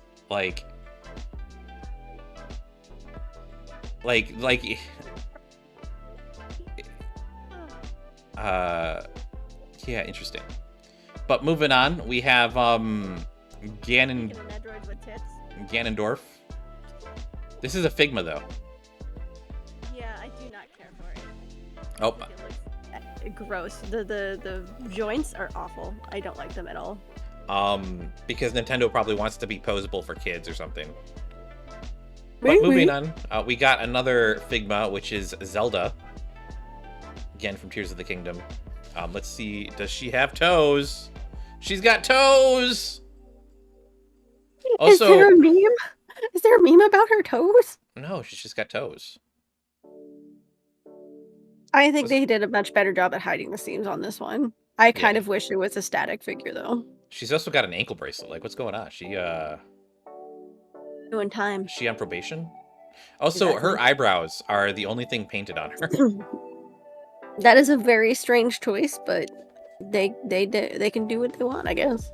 And it looks like we're hitting some Nintendo game section to the Smile Fest section. So next we've got Pikmin, and this is Bellborb. I didn't know that was its name. I just know it's the creature that constantly eats me. Eats my your Pikmins, little buddies. Yeah. It's a creepy looking creature, right? Yeah, if I saw it running at me, I'd probably not have a good day. And this is just an Android too. I wonder if this will be cheaper than usual, because normally Nendroids are what, like $60, $70? I doubt it. I feel like they have like a pretty set price. Like, I feel like it's still gonna be like $50-$60. Okay, maybe it'll come with some like tiny Pikmin toys. If it came with tiny Pikmin, that would be hilarious. Next, we've got Kirby, and this is Kirby Cafe version. My boy Kirby, look at him! Look at him! Really cute. And his little face! I have two of him. I have two other Kirby figures. I love Kirby. Kirby is adorable. He is my boy. He's real cute. This is a real cute figure. Real cute. He has an ironclad grip on the girls and the gays. He is adorable. Look at him. Who doesn't love him? I'd love a Kirby Cafe at like a Super Nintendo. Did you go? Did you go when you were in Japan? No. That's a shame. You need to get like tickets in advance. You do. Yeah. But moving on, they got Waddle Dee. Waddle Dee looking really cute. He's cute, but my boy Kirby. They're Stan, both my cute. boy. They're both cute. I wonder if their arms come off and you can like swap their arms and maybe their hats. That'd be cool. So fun fact, I'm a bad person. I haven't opened my Kirby Nintendos. But from what I understand, they're magnetic, so they can like move all over their body. That makes sense. That's kind of cool. Moving on, we've got Shadow the Hedgehog from Sonic the Hedgehog. Is this Keanu Reeves? Yeah, this is Keanu Reeves, I believe. This looks like a good figure. Yeah, I don't really got anything to say about it. This is, as an Nendroid, this is a very unique like design for an Nendroid, right? Like he's very like the body is very different. But then again, it's also like a very cartoony character. It's not like their typical anime style, chibi style. Kind of reminds me of like the same way Kirby works in this style. Like it just works as a Nendo. It looks right. It looks correct. I think the reason that like I don't think they would normally do like cartoony. Okay, I think Nendroids work because they're very chibi and round and like smooth. You don't have to worry about like too much like small details, and I feel like the cartoony designs worked with Nendroids so well because it's like, again, like this is a very smooth design. It's a very like, it's a very chunky, smooth design. I don't know how to put it other than that. It looks good though. Looks good. Moving on, we've got The Legend of the Heroes, Trails of Cold Steel, Altina Orion large size, and this is a zoomed in photo for some reason. That is no very feet strange. on this one. Again, we saw another statue from this game earlier. This looks like a really cute figure. I'm not gonna lie. I like the outfit. I like the hair. I like the hat. I like everything about this design. White hair. I think a lot of people are sucker for the white-haired characters these days. I want to see them toesies. What are they hiding? Yeah, it looks like she's holding something in her hand too. So Right? I'm curious. But moving on, we got another video game character here. We got Metal Gear Solid 2, Sons of Liberty, and this is a Figma. And this is Solid Snake. Interesting. I don't know how I feel about this, considering that like Kojima is no longer part of what was this, Konami? I don't remember. Maybe it's down here at the bottom. Yeah, it's Konami. Considering that Kojima is no longer part of Konami, like I don't know how I feel about them like still profiteering off of his like his concept of like his care, like I know like when you work for a company you're kind of selling your soul and your babies to them, but like it's also like it's just kind of weird considering Konami's like biggest thing nowadays are fucking pachinko machines. Sorry, I kind of missed what you said. I'm too busy staring at his like thunder thighs. Look at those meaty, thick thighs. Jesus. Yeah. He's pretty jacked. He is very jacked. Thigh is probably bigger than my whole body. But speaking of jacked, we've got Gears of War next with an Nendroid, and this is Marcus Phoenix. Gears of War, very popular franchise. This is a Microsoft collaboration. Interesting. Again, don't know why they're doing this figure. This game series is very old. I don't think there's been a new one recently, and I don't think there's one planned. So it's interesting that they're even coming out with this. I can't imagine there's a big demand for this in Japan, let alone, it is an American franchise, and I still can't imagine there'd be a demand for this in America. I don't know who would want this. It just seems like it seems like Nendroid made a deal with Microsoft, and they're like, yeah, we've got this Gears of War franchise, and we think it'd do pretty well. And it's just like it's weird. Like there's other things Microsoft could have pushed. I'm just confused by the design. Why? What's confused about it? It just looks funny. It looks weird. Like it's so macho. Yeah, I mean that's the whole game, is just a macho man game. It's like, we gotta save humanity and be big and bulky, and that's the whole game. You go. But speaking of like the exact opposite of that, we've got Hamtaro, and this is Oxnard, and this is an Nendroid. This is cute. This is more. This like I would sooner get this than I would get this. Like I don't like. And I've played all of the Gears of War. I played all the Gears of War. I'm someone who would want a Gears of War figure potentially, and I would rather get the Hamtaro Nendroid. It looks cute. You know, it makes more sense. Like for Gears of War, I'd want something more badass, like you know, like a pop-up parade, like of him chainsawing some monster down or something. But this is cute. This is cute. I love the seed. Pretty basic for an Nendroid. It doesn't look like it has removable hands. Maybe the ears turn around a little bit. Moving on, we've got a Nendroid for Moomin. Not surprised. Moomin's been like kind of like popular with people, but also like it is an older series, but like it's still popular with kids because I think there's like a theme park in Japan. Yeah, I think you're right, actually. Excuse me. But it's cute. You know, again, this is a weird looking Nendroid because it doesn't have any of the detachable parts. I think some of these Nendroids, they just know they're making for kids, so they have less of the detachable parts in general. But I'm happy. I don't think Moomin has many figures, so it's cool to see them getting like a good quality figure and a new one too, you know? It looks like we have some Dungeon Meshi figures coming up, and this is a Figma for Laios. This one, I don't hate this one so much. He needs his goofy smile, but they did do a good job at hiding the joints.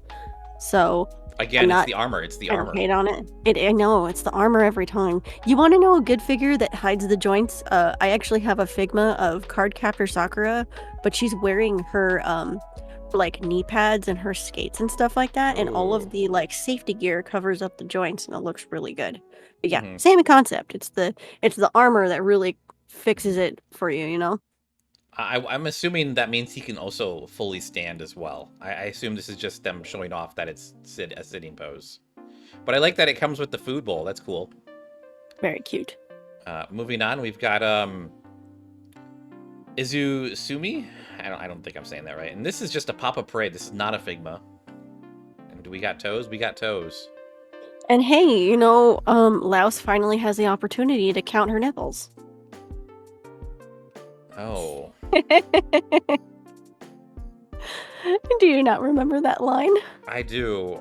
I'm trying to remember. Like, I don't remember seeing her belly in the show, or in the manga or the show. She's not in the show very much, huh? Because she shows up kind of late. Yeah, she just showed up in the last couple episodes. Yeah. I really don't remember. I read the manga to finish it, and it's just I don't remember seeing the belly. I thought she was like fully covered in fur. I don't remember. But moving on, this looks like a good figure though. I like this. This is cool. But moving on, we've got the actual literal chicken. And this is Fallon. This is an XL size, so this is not a large size. This is an XL size. It's extra large. And I'm not joking. Like, have you seen the pictures of like the makers holding this figure? It is literally like chicken, like a large fluffy chicken size. It is a big figure. This is pretty cool. I don't hate this at all. I don't think this would fit on any of my shelves, but it looks really cool. Also, it's what, like 3-4 colors? So I have one negative, and it's like the seams. I can see them from here.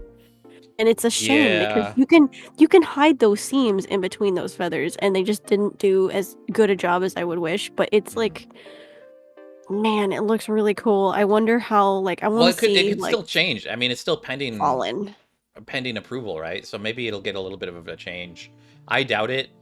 And also, I think they could have done more with this. I feel like this is a really basic thing they could have done, but like they could have added like, blood or weapons stabbed into her, from one of the fight scenes or something.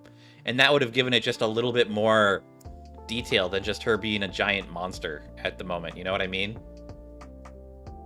Maybe. That honestly, that would have been pretty dope. Like her, like... Because my biggest issue with this is I look at it and I just see so much white, and it's just like it's unpainted white, right? Like it's like they could have done something there on the wing, or added some splash of color somehow. But I mean, as it is, it still looks really cool. I'd love to see like an alternate version.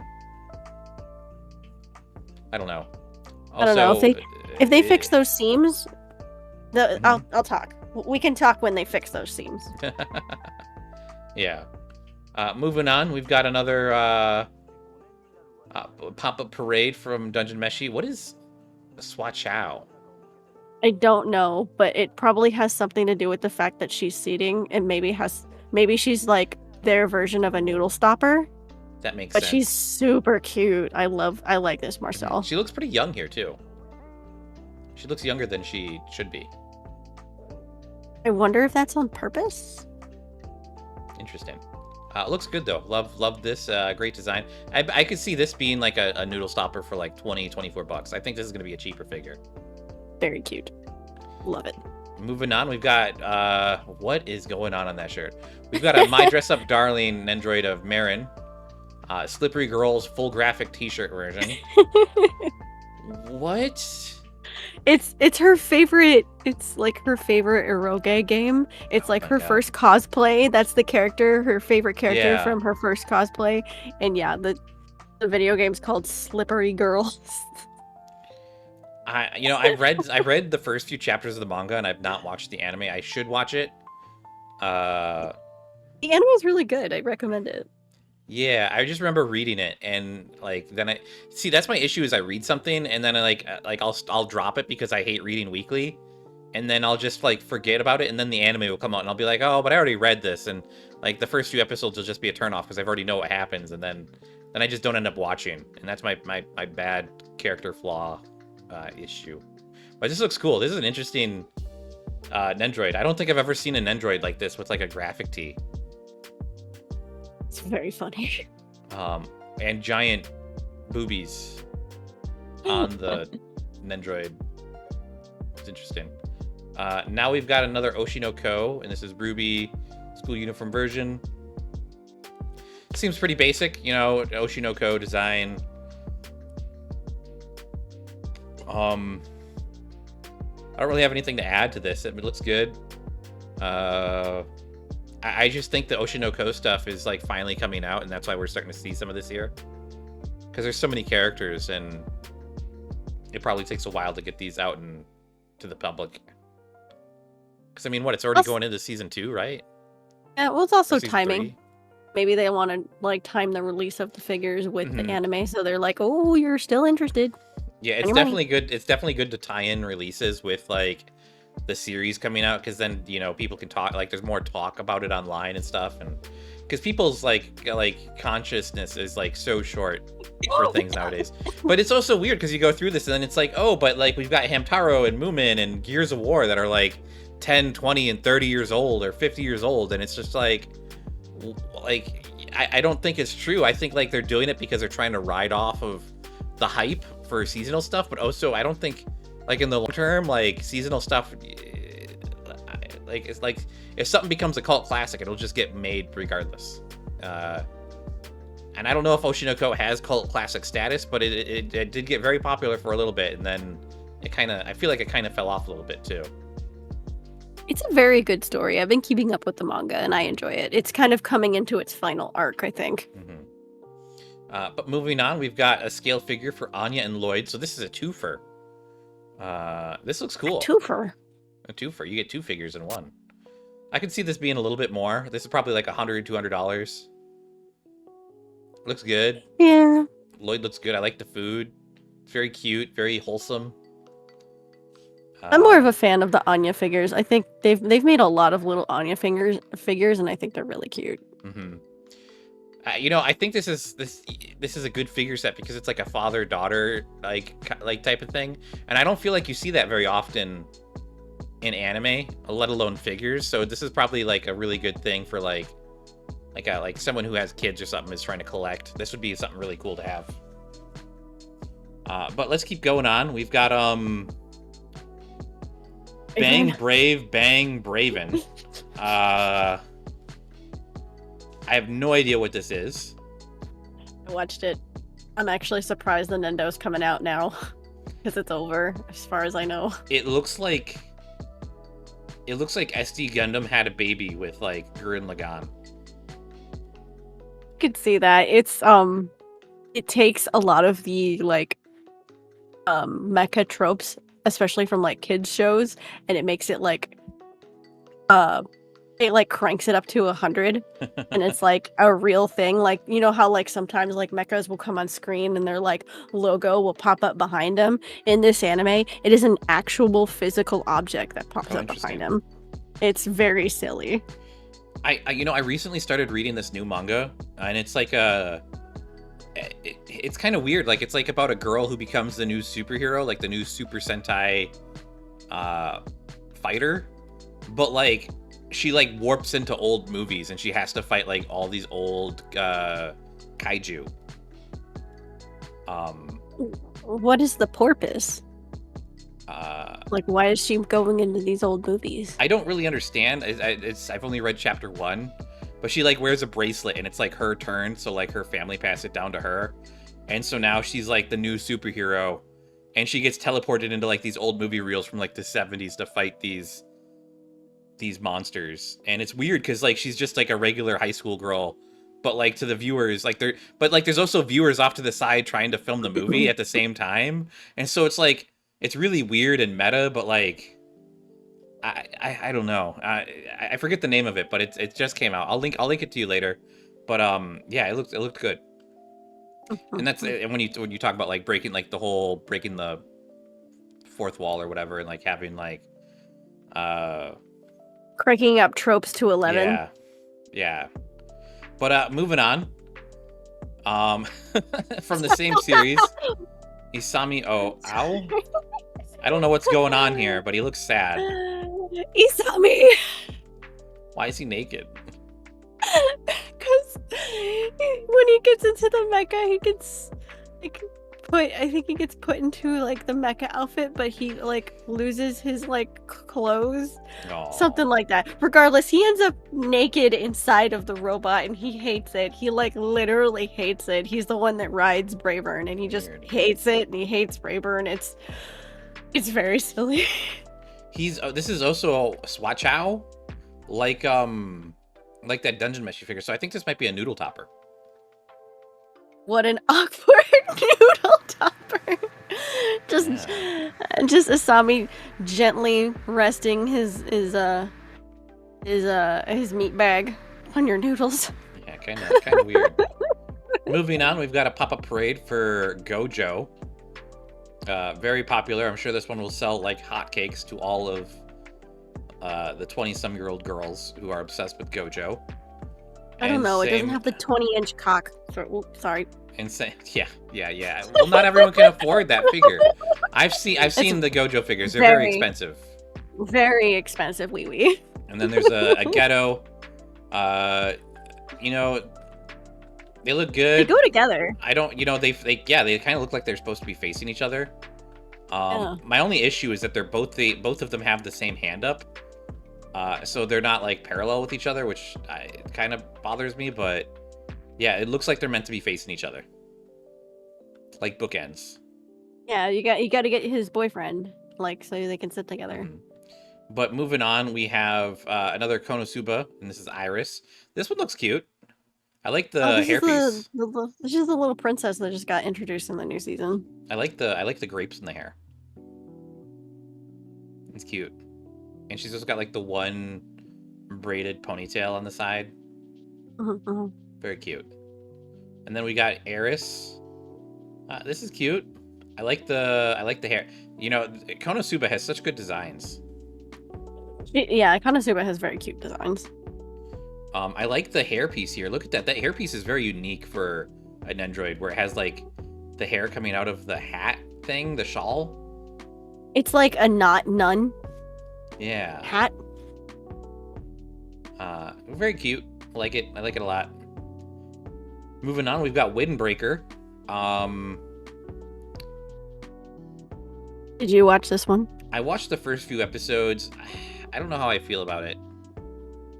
It's very popular. It kind of feels like it's going to be like the new Haikyuu, or like the new What's that show with the Bungo Stray Dogs or whatever?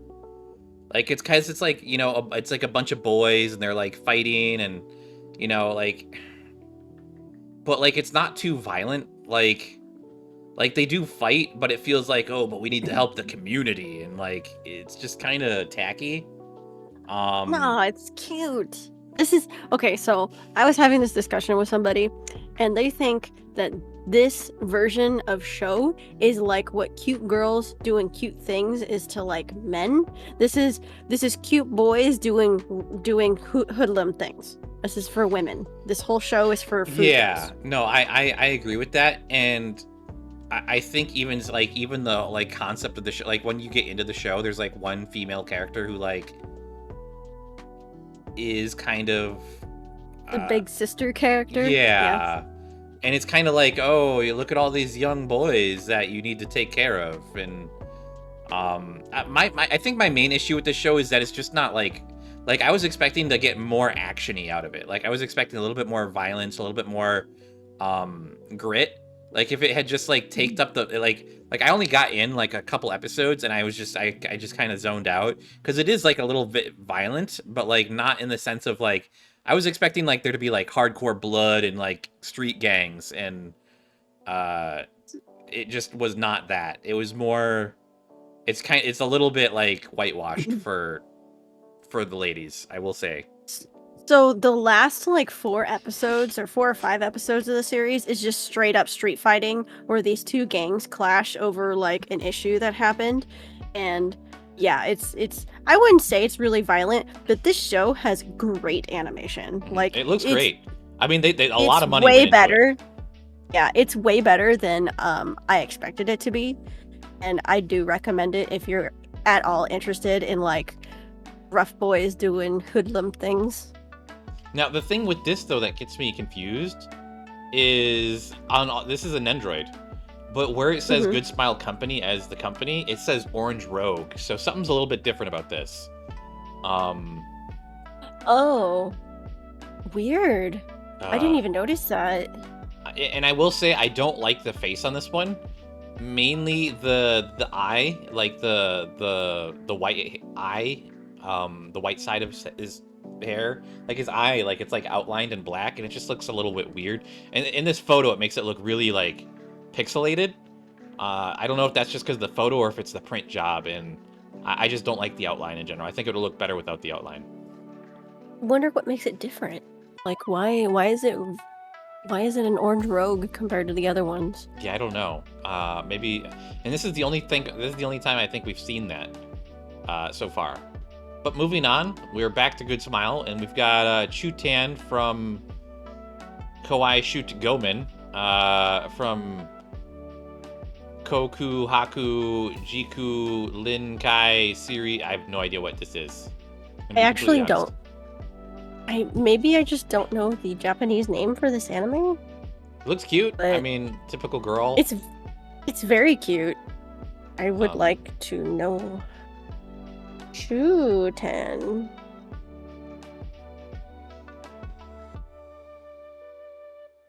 Yeah, I have no idea. Oh, wait, no. Honeyworks. I don't think I watched this anime. Interesting. Yeah, I mean, it seems. I mean, it's kind of weird. Like, I've definitely never heard of it, so it's something that probably flew under the radar a little bit. Oh, I don't think this is an anime. Is it a game, maybe? It's a song? Oh. Is it like a VTuber or like a music video? Is a song in a Confession Executive Committee franchise and is the third solo by the character song of Lip fan Chutan. Interesting. I don't understand what any of that really meant, but this is apparently a character that from a song. Interesting. Moving on, we've got another Taiga Android. This is a 2.0. Do you have a Taiga and Android? Can you tell me any differences? I do not, but if it's a 2.0, that means like this figure was made a while ago. And it was so this is like probably like a reproduction? Yeah, basically like if you really go back and look at some of the older figures, older Nendroid figures made, they are pretty rough. So it would make sense to Interesting. redo some of them. Interesting. And then we've got Steins Gate. This is another 2.0. How? Cute. Kurasutinia. You know, Very these cute. these are very popular. Look, we got a lane next. So I maybe saw the maybe lane. these 2.0s are, maybe they're just doing it because these characters are popular, and then we're going straight into lane. And this is another older character. I don't think she had an android before, but this is really cute. Oh no, she didn't, and she is extremely popular nowadays. Yeah, you know, it's so popular. I heard, I saw a TikTok the other day, and this guy's like, today for strange music that they're playing in the Starbucks, and it was like the OP for the Serial Experiments Lane song, and I'm just like, oh, okay, I guess they're The song playing is this. a bop. Yeah, but for them to be playing it in a Starbucks, I feel like, man, I remember watching this as like a kid, and it's just like, man, this is the coolest, edgiest thing ever, and like now everyone's all into it. I feel like everyone has taken like my child and like made it like too popular, and now it's like every femcel's dream to be this character or something. Like I just don't get it. This anime confused and scared me because my brain was too smooth at the time I watched it. Mm-hmm. I didn't like it. But I watched it as an adult, and it's kind of incredible to think about the fact that it was made. I think the original anime was made in 1992, like before the internet really took off, and how many things it guessed would happen is absolutely shocking. Yeah, I mean, it's all about like interconnectivity and like VR and The expansion of the internet, and like people stalking you, wild. like it's got a lot of nuances with it, which I mean, a lot of that was probably pulled from idol culture at the time, which is interesting to think about. But moving on, this is really cute. I'm excited for this. You know, maybe if this gets a little prop to go with it, like a crow figure or something, or like some power lines. You need some monitors and some of those weird tube things full of oil. Yeah. You know, this is honestly, like, I like the school outfit, but it would have been more iconic for her to have like the white tank top, right? I would have kind of liked the cute teddy bear. I don't know if she actually. No, she does. She wears that. She wears a teddy bear onesie, right? I think so. I know. I definitely think it's on one of the covers. Very cute. I would have loved that. But moving on, we've got Needy Streamer Overload, and this is just an announcement for Ame. And I've had this game. I haven't played it.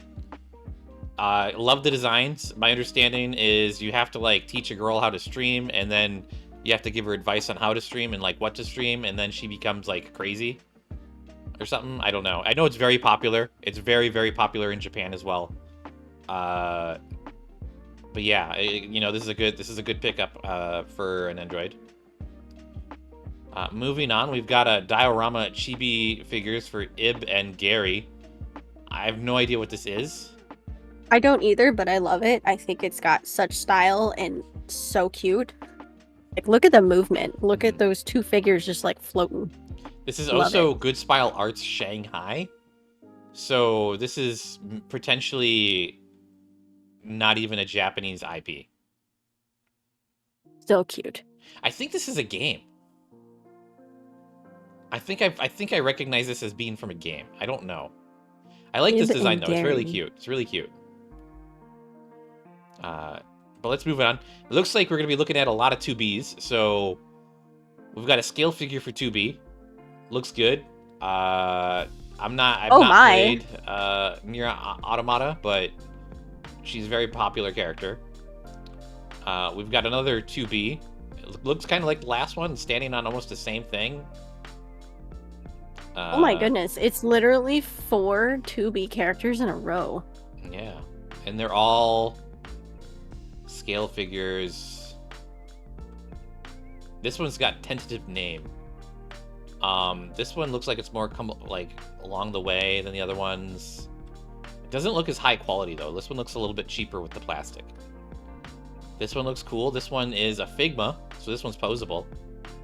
I don't hate this one. I think, you know, she is an android, so it makes sense for her to be kind of like posable, and Figma's being a game line, you know, it makes a lot of sense. Next, we've got fair. A2. This is another Nier Automata character. The only thing I know about the Nier characters is that they were in Nikke. And she's also getting a Figma as well. Very cool. Moving on, we've got Fatal Frame, and this is Miku Hinasaki. I'm shocked. If I'm remembering Fatal Frame correctly, that's the game where you have to take pictures of the ghosts. Wait a minute, is this have an anime airing right now? I don't know. No, you're thinking Fatal of Failure Frame? Frame. Failure Frame is not Fatal Frame. Failure Frame. Okay, my bad. Failure Frame is a really bad anime. Fatal Frame is a really good game where you're like a girl and you're going around taking pictures of ghosts to like exorcise ghosts. And, I was about to say, the artistic jump from this to the anime is wild, but that makes a lot more sense.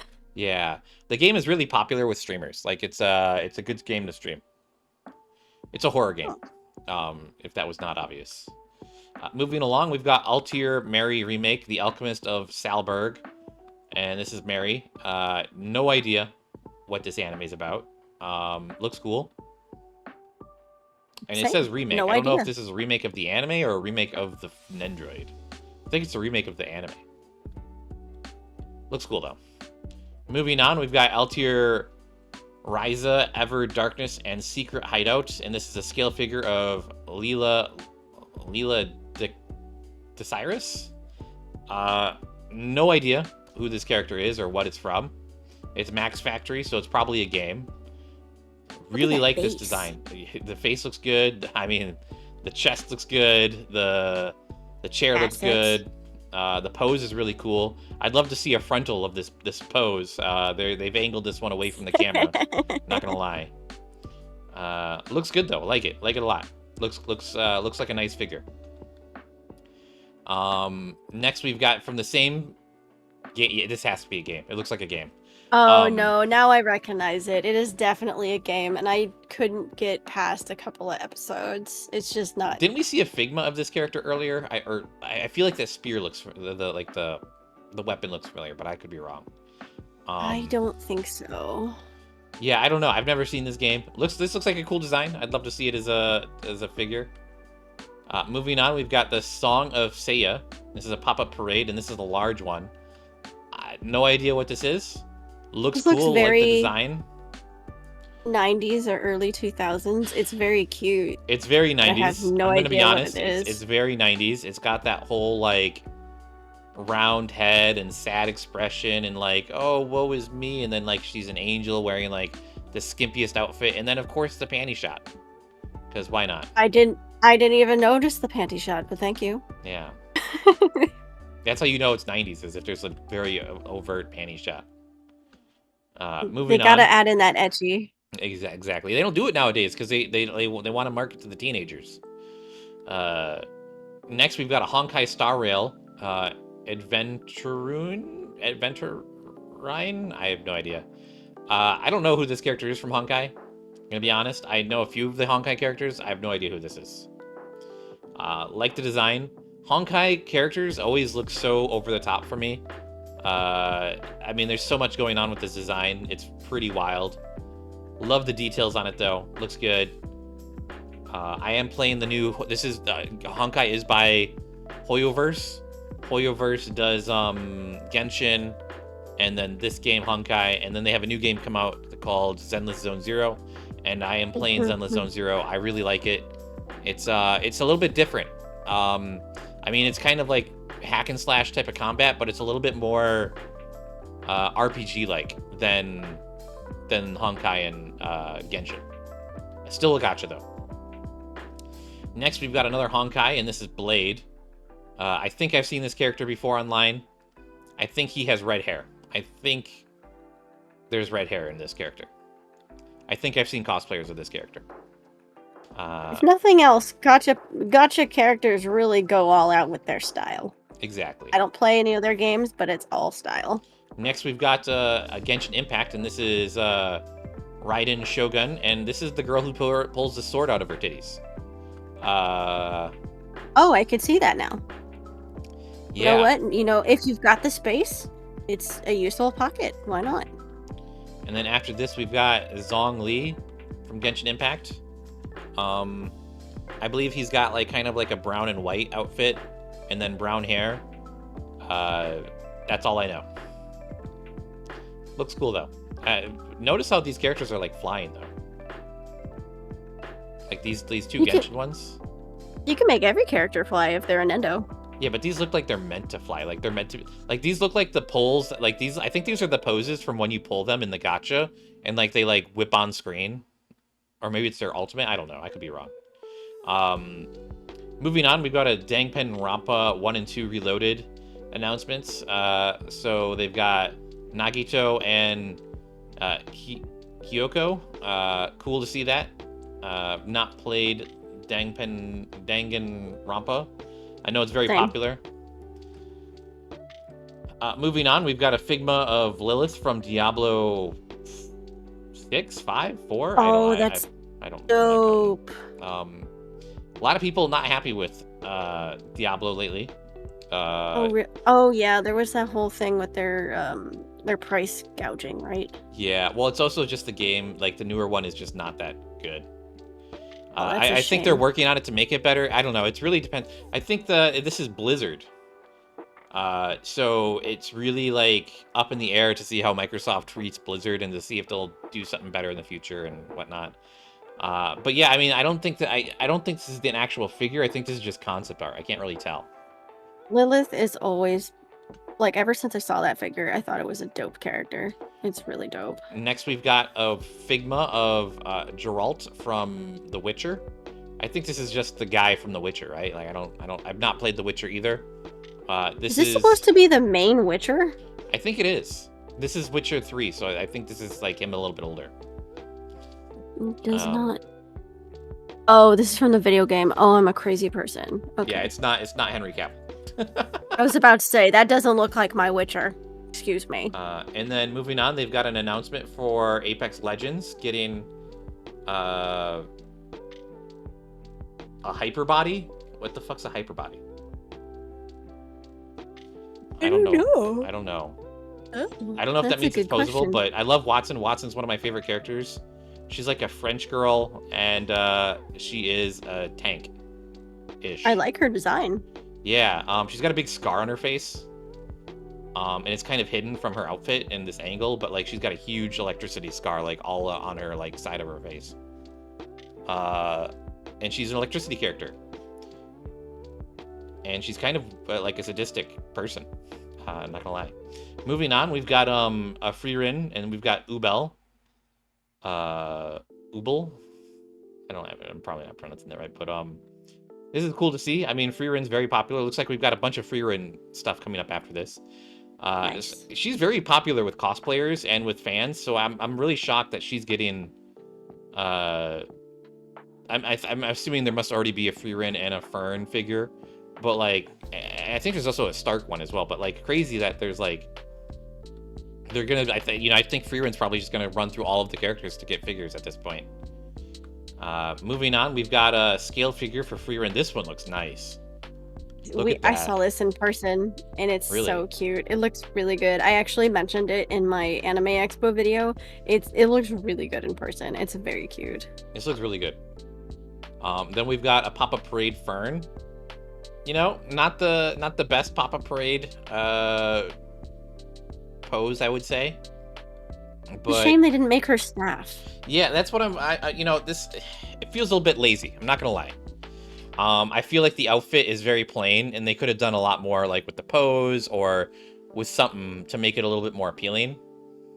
Because I mean, just looking at it, it's just like coat and dress, and it could have been like maybe like a battle pose or something, and it would have made it so much more interesting. But I get it. It's probably meant to just stand next to like, Frieren. It's with like a Frieren Pop-Up Parade or something. And then they've also announced a Mimic, which is cool. And then they've got a Frieren in her winter outfit. And then an Aura the Guillotine, which I'm really surprised she's getting. She gets so much fanfare from the series, and she's so briefly in the show. So it's so wild to me. She's got such a dope outfit and a dope hairstyle, and she's part of like one of the most iconic scenes. Like you can't. Like, I'm actually disappointed that it's not a pup or something like bigger, and it's just a Nendo. Yeah, I mean, and also they're not even showing like a concept art of the Nendo. They're just posting the art of the character.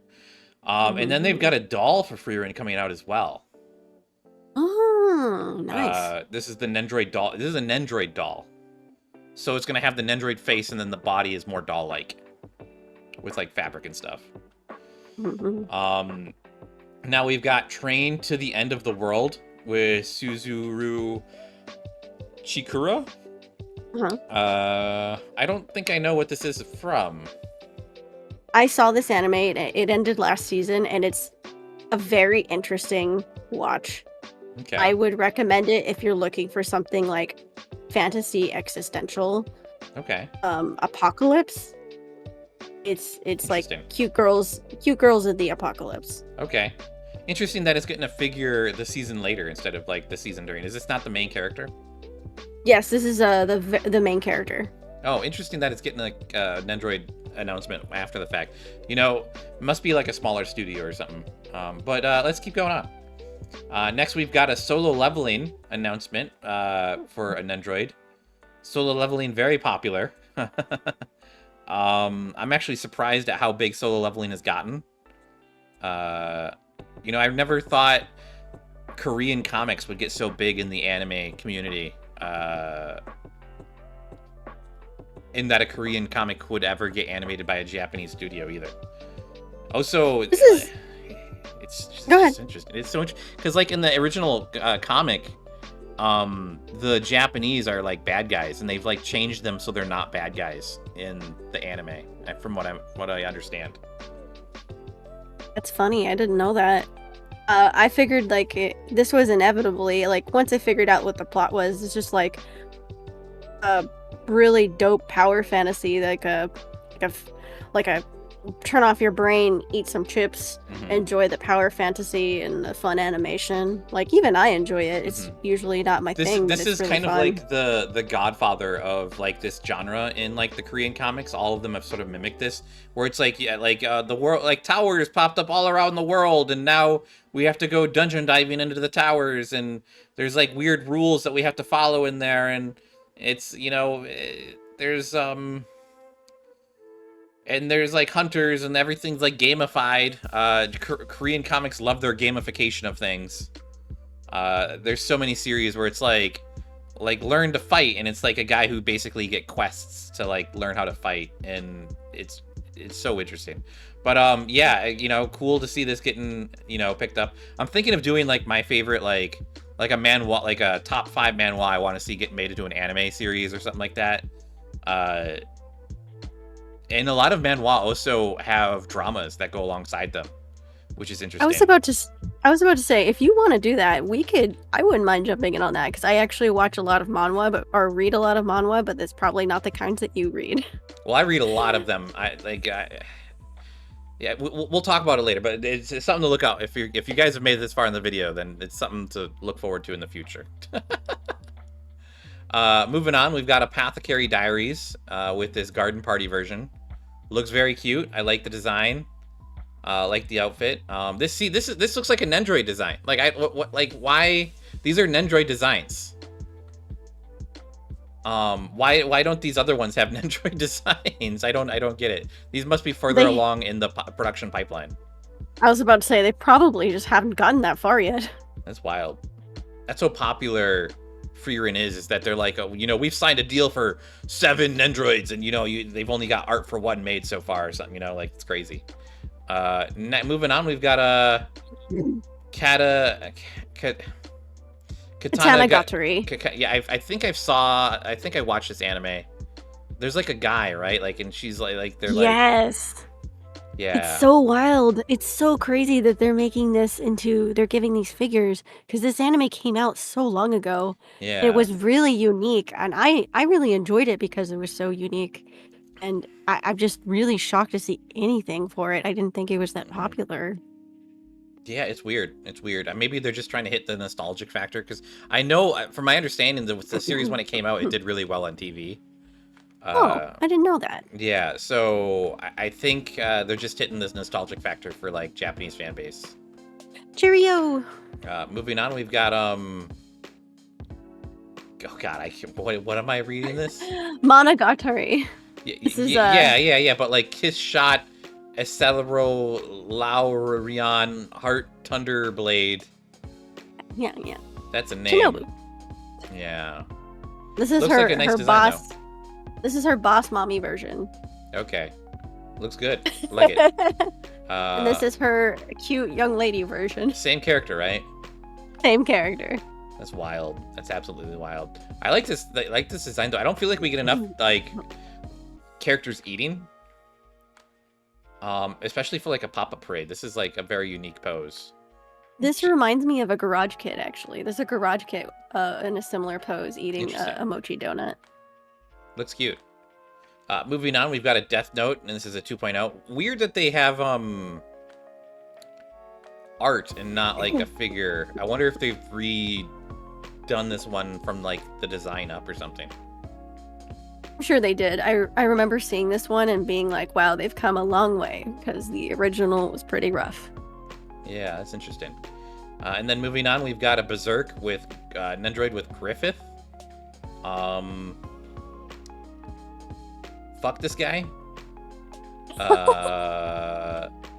Bruh, so I went to the Crunchyroll booth at Anime Expo and I did the solo leveling experience, and I shit you not, the guy who was like running the solo leveling experience looked like Griffith, but with like blonde hair. And I'm just like, bruh, they're fucking wasting my time with this bad exhibit. And then like they've got like this Griffith looking like guy running the booth. I felt like ultimate betrayal. But this this Nendroid looks good. You know, I like it. I think this next one is also a Berserk figure. And we've got, no, this is a Figma. Oh my goodness. That looks dope. This is the Skull Knight. This is like the, if I remember correctly, this guy's like kind of like Guts mentor-esque. Not really mentor, but like he gives him a suit at one point, and I think they kind of just have a lot of similarities like with like their backstories about trying to fight demons and shit. And this guy's like really old, but he looks cool. This looks really cool. I would have liked them to not put it on a black background so I could have seen it better. But yeah, it looks that good. is a fair request. I'm very confused why they gave it a black background. Yeah, it's really hard to see. Moving on, we've got a Black Butler boarding school arc Nendroid. Is this for both of the characters? I don't understand why there's two characters here for an Nendroid. I guess they just didn't want to make a second photo. Yeah, interesting. Cool. Okay. Well, no. Okay. They have it. Just have it twice. They just copy that. Yeah, they just didn't feel like making a second image. Next we have another Gojo and Ghetto. Oh, okay. So these ones are the scale ones, and the other ones were the pop-up. But look, notice how the Gojo's in the same exact pose, basically, and then Ghetto is not. Interesting. Moving on, we've got Do Kyusuke. I have no idea what this is. Is this? I think this is for the Fujos. I think this is boys kissing. Oh, yeah. I mean, it looks like that. It looks like Kissy Boy anime to me. It does. This is also Orange Rogue. Yeah, I have no idea. Moving on, we've got a Figma for Hollow from Spice and Wolf. Very cool. Moving on, we've got a scale figure for Kana. Kana, right? She's so cute. Look at the Kana, and she's got a cute donut and a little dragon. Oh, it's so cute. I like this figure because she's sitting down, and there's a lot of detail on the base. I feel like more figures could do stuff like this. I love it. Also, this is a holiday thing. I don't know what's so holiday about this, but it's cute. I don't know either. Adorable. Take my money. I wonder how it probably again going to be like $200, $300. I wonder how big it'll be though. Looks cute. Moving on, we've got another Dragon Maid. We've got Toru barbecue, and she's holding a giant piece of meat. And you can see where the tail connects. That's interesting. This looks like a good figure. You know, I wish they would have like, I mean, this one says holiday, this one says barbecue. This next one, again, from Dragon Maid, and this one just says ice cream. This is Elma. Well, she does have ice cream. Yeah. They're not lying. It's a little phallic looking almost, though. Not gonna lie. Why'd you have to point that out? I didn't notice that. Look at the tip of that ice cream. It's very phallic. Oh no, I can't unsee it. It definitely looks like a. I mean, they could have done something there to not make it It's so looking phallic. at her weird. Oh, gross. Yeah, it's gonna melt all over her. Okay, moving Ew. on. We've got a black clover with Asta. Very cool. I wish the animation was better in the show because the manga is so good. The animation is so bad that it's known for its bad animation, which makes me so sad. And next we've got Buchigiri. and this is Arajin Tomoshiba. I have no idea what this series is about. It's about Fujo boys in a fighting school that get possessed by fighting spirits and beat each other up. You know what? The last Fujo boys we talked about was Orange Rogue, and I think the other Orange Rogue one was Windbreaker as well. I think Orange Rogue just does Fujo bait shows, and Oh, they're all about that Fujo. yeah, more Fujo bait. We got Oh, Mitaka yeah. Kara. And then moving on, we've got Rise into the Shield Hero with Raphtilia playing in the snow. So I believe those are little snowmen. That's cute. That's a cute figure. There's snowmen of all the main characters. Yeah. We got Burp, we got Angry Boy, and we got Cat. I don't know what Cat is. Cute. Yeah, I don't remember the cat either. Moving on, we've got Kindergarten Wars with Rita and Doug. I don't know this anime. I think this is a new anime.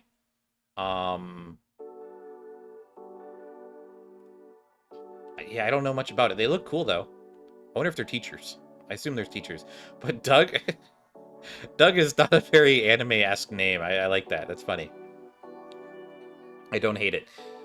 Moving on, we got another Kindergarten Wars, just not colored, and we got Hannah. So I imagine that she'll look kind of like these two once she's colored. And Curious about this anime now. Yeah, I wonder if it's about teachers. Maybe it's like a slice of life type thing. I think it's out in this season. I think it's a newer one. Moving on though, we've got a Hatsune Miku, and this is Eternal Stream. This looks good. Like the outfit, the hair looks amazing, the base looks amazing, the leggings look amazing. Yeah, I mean Hatsune Miku has a lot of really good figures. Not much I can say on that. There's a lot of Hatsune Miku lovers out there. They're all either very rich or very poor, depending on how many Hatsune Mikus they own. Yeah. Moving on, we've got another Hatsune Miku. And this is Meihua Sanong version. I have no idea what that means. But it looks really cool. And this is another scale figure. I like the design there. Doesn't really look like Hatsune Miku, but it has kind of like a greenish hair instead of blue. So maybe it's like either an offshoot of Hatsune Miku or like just a side character in the Hatsune Miku series. I have no idea. Moving along, we've got These are also Vocaloid, I believe, characters. Yeah, I think these are from. I don't know what these are from, but they're definitely themed to be like.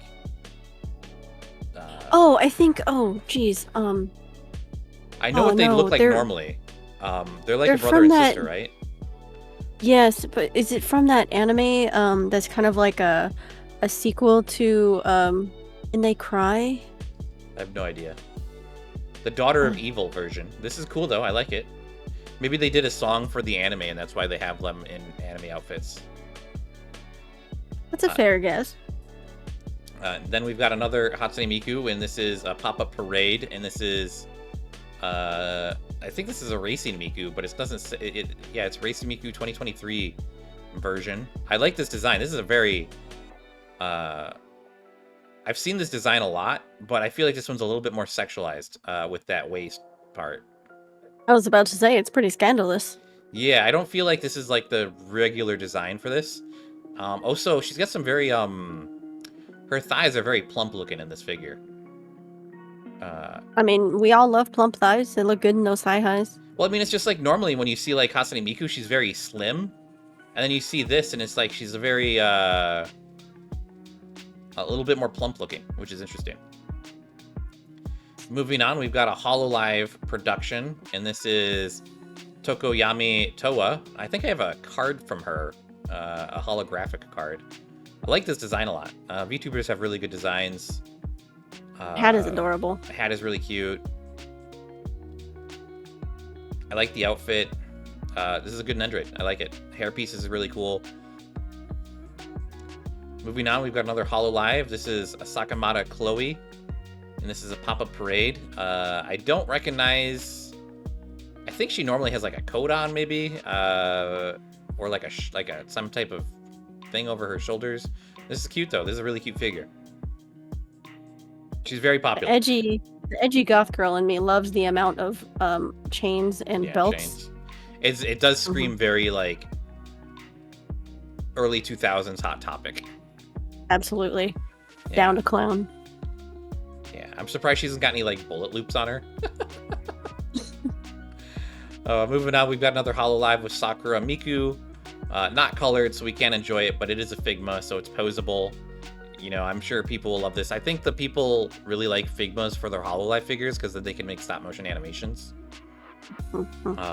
Moving on, we've got another Hololive with Hoshimachi Suse. I think this is one of the girls who was in the Gura, like with the Dodger Stadium. I think this is one of the girls that did with Gura and Pecora. So I think she's got some Dodgers merch out there. And she's normally got blue hair, and she's like blue themed. Moving along, we've got another Hololive with Shirogane Noel. I don't know her, but I like her design. She's very not normally. She's very like warrior themed, and I don't feel like that's very normal for Hololive. Looks cool though. Again, this looks like it's posable, and it's a Play Matia. I have no idea what that line is, but it's probably posable. And then we've got another Sakamoto Chloe, and yeah, here, look, normally she's got a jacket on, and so you don't really see her arms like that. Oh my god, that's so cute! Look at that. That is orca. I think she's an orca. Design. She is a goth orca. Love it. Yeah. I want to see that jacket now. That jacket looks really dope. Yeah, it looks nice. And then we've got a Nendroid for the Bunny Garden girl. We saw, I think it was either a pop-up parade or a scale figure for her earlier. Yeah. This is interesting. You know, again, I'm really shocked these are getting figures. It is a Japanese game, but it's like, it's really fast to be getting figures. I know it's like a little bit popular, but I didn't think it was that popular. They're very confident. Next, we've got Shoto. Shoto. I think this is a VTuber. Oh. I don't know why. I think he's might be. I have no idea. I thought he was Hololive, but maybe I'm wrong. It doesn't say Hololive, so I don't know what's going on here. Maybe he's Niji-san. I don't know. Shoto's Guild. I don't know. Maybe he's indie. I'm pretty sure it's a VTuber. But yeah, I can't really tell much. You know, I'd like to see it in color. It looks like there's a lot of detail on him. Like, yeah, I mean, you can see his shoelaces, so that's a lot of detail. It is a scale figure, so it'll probably be a couple $100. Moving on, we got a Niji Sanji. Maybe he's a Niji Sanji because we're hitting the Niji Sanji block. I feel like if he was a Niji Sanji, it would say Niji Sanji. Yeah, it just says Shoto's Guild. It just says Shoto, which is crazy. Yeah, and then now we're on Niji Sanji, and we got Kaide Haru. No idea. I'm not really into the Niji Sanji. Ken Mochi Toya. No idea. Kagami Hayato. No idea. You know, if I could see them in color, I could give more feedback. Designs look okay. They're a little bit. This guy's a little bit plain, but like these two look pretty well detailed. You know, VTuber is getting really popular. I know the VTuber boys with Niji Sanji are like their mainstay for Niji Sanji nowadays because all the girls get abused or something. Apparently, I just don't understand it. But moving along, we're going to a section that I know a lot about, and that is Nikkei. Oh my goodness! I won't be able to elaborate on any of these because I've only seen their booties. Okay, so we've got an android for Neon, and she's the one on the left here with the gray hair, or purplish gray hair. She's one of the main girls. She's really cute. She screams firepower at everything. She's all about bullets and ammo and weapons. And one of her poses in the game, I believe, she has her skirt flipped under her underwear. What? Yeah, because you know, like Girl. when you, yeah, she pulled up too soon after the bathroom or something. I don't know. And then the no. girl next to her is Marion. I believe Marion is dead. Oh, that's a shocker considering she's here. Yeah, she's in the opening of the game, and I believe you have to kill her. Oh, fun! Just start out because- your game with murder. Well, so the whole thing with Nikes is that they all used to be human girls, and then the end of the world happened because robots started attacking, and so then the humanity went to go live in this thing called the Ark, which is like a giant underground city, and basically the whole Earth is taken over by the robots called the Raptures, and humans made Nikes to combat the Raptures, and they sort of Nikes started getting built around the time that humanity was coming down. So a lot of the Nikes were built to be experimental, and all of the Nikes are basically human girls where their brains are shoved into jars and then put into robot bodies. And now they're basically immortal and they can live forever as long as they get their parts swapped out. But the older they get and the more combat they see, they're more prone to getting a mind switch, which is like makes them go all evil and sadistic, and you have to put them down before that happens. Well, I didn't know this was a dystopian horror. That's awful and scary and horrific. Take them out back like Old Yeller and put a bullet in them. Yeah, it's really funny because like all the stories, like it's like, oh my goodness, you've got to help us save the cafe. Oh, we need to save the cafe, you know, or it's like, oh my god, we're having a flashback about how this girl put a gun in her mouth and she wanted to blow her brains out because her friend died, and it's like the fucking war. That's this whole fucking. It's such a juxtaposition of like happy-go-lucky and like, please let me blow my brains out.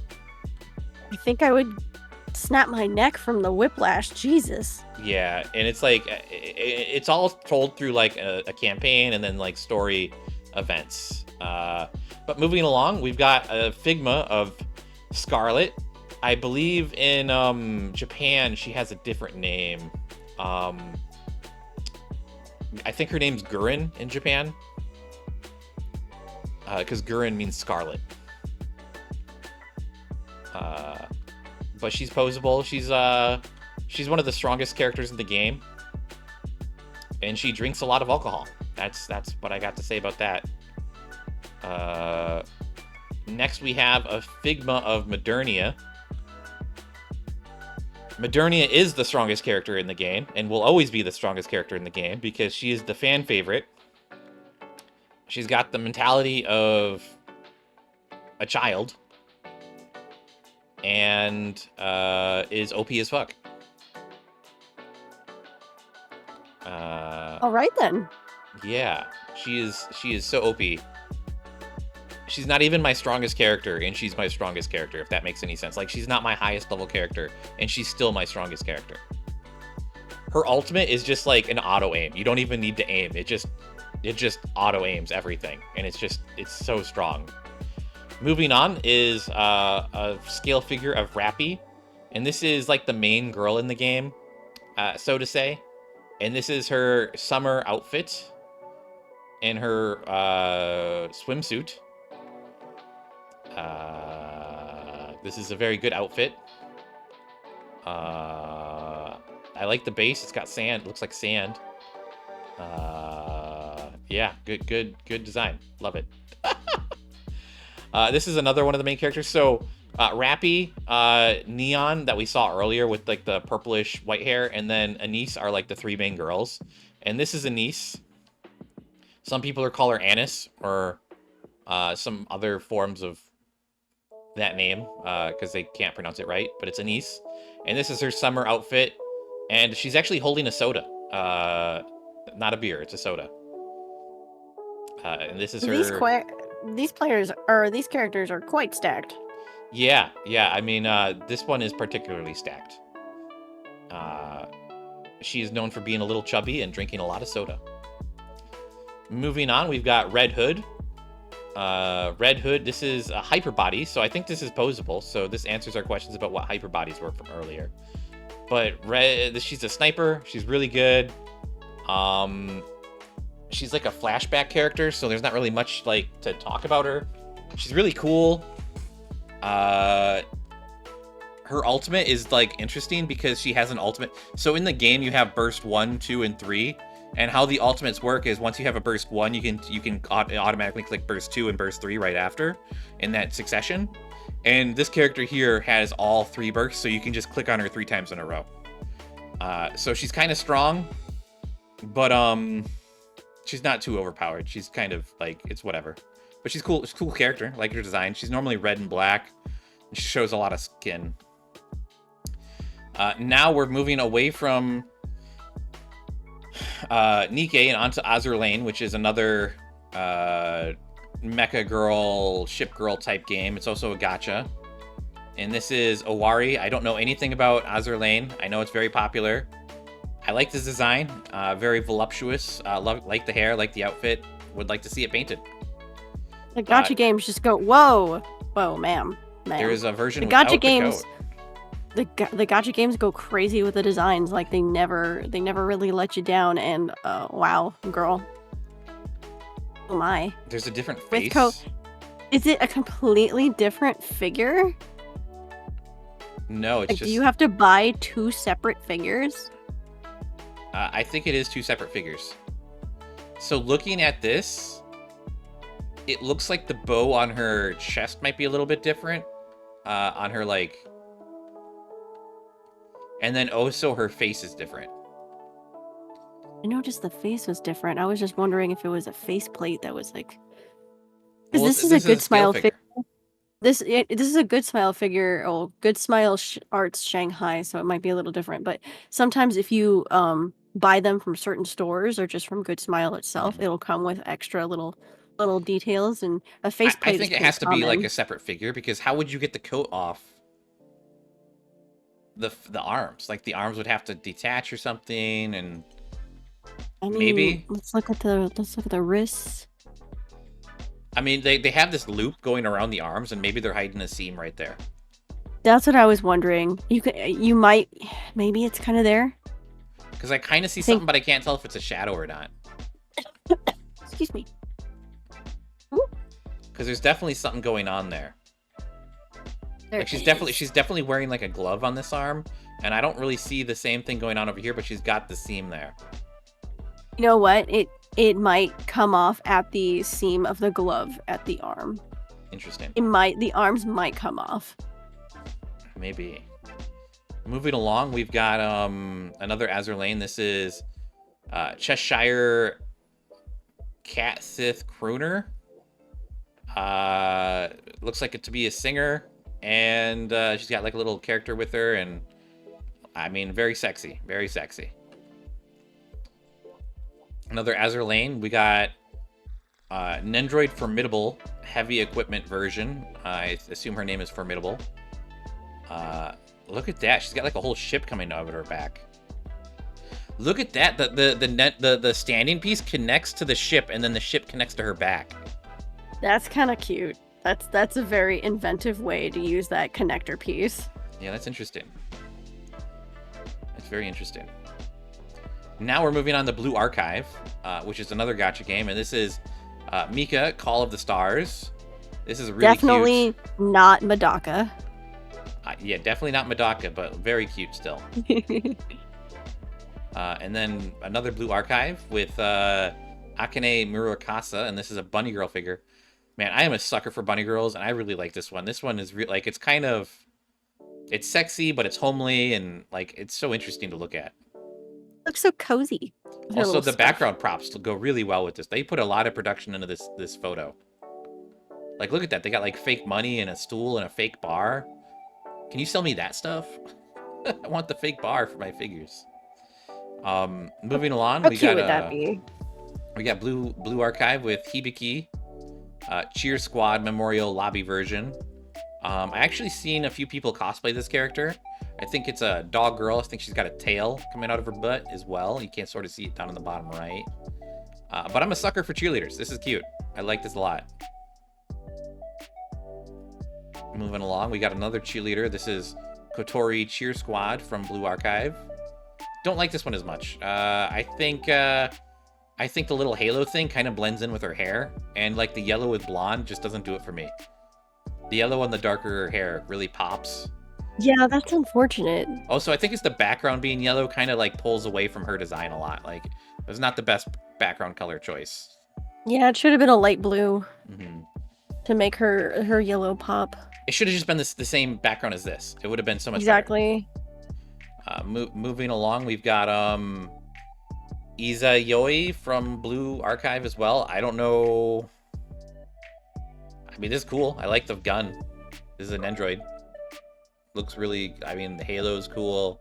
I think the gun is really cool. I wonder if you could pull the arms off and attach this gun to any other figure. It's cool though. Moving along, we've got a Figma, and this is Yuka Hayase.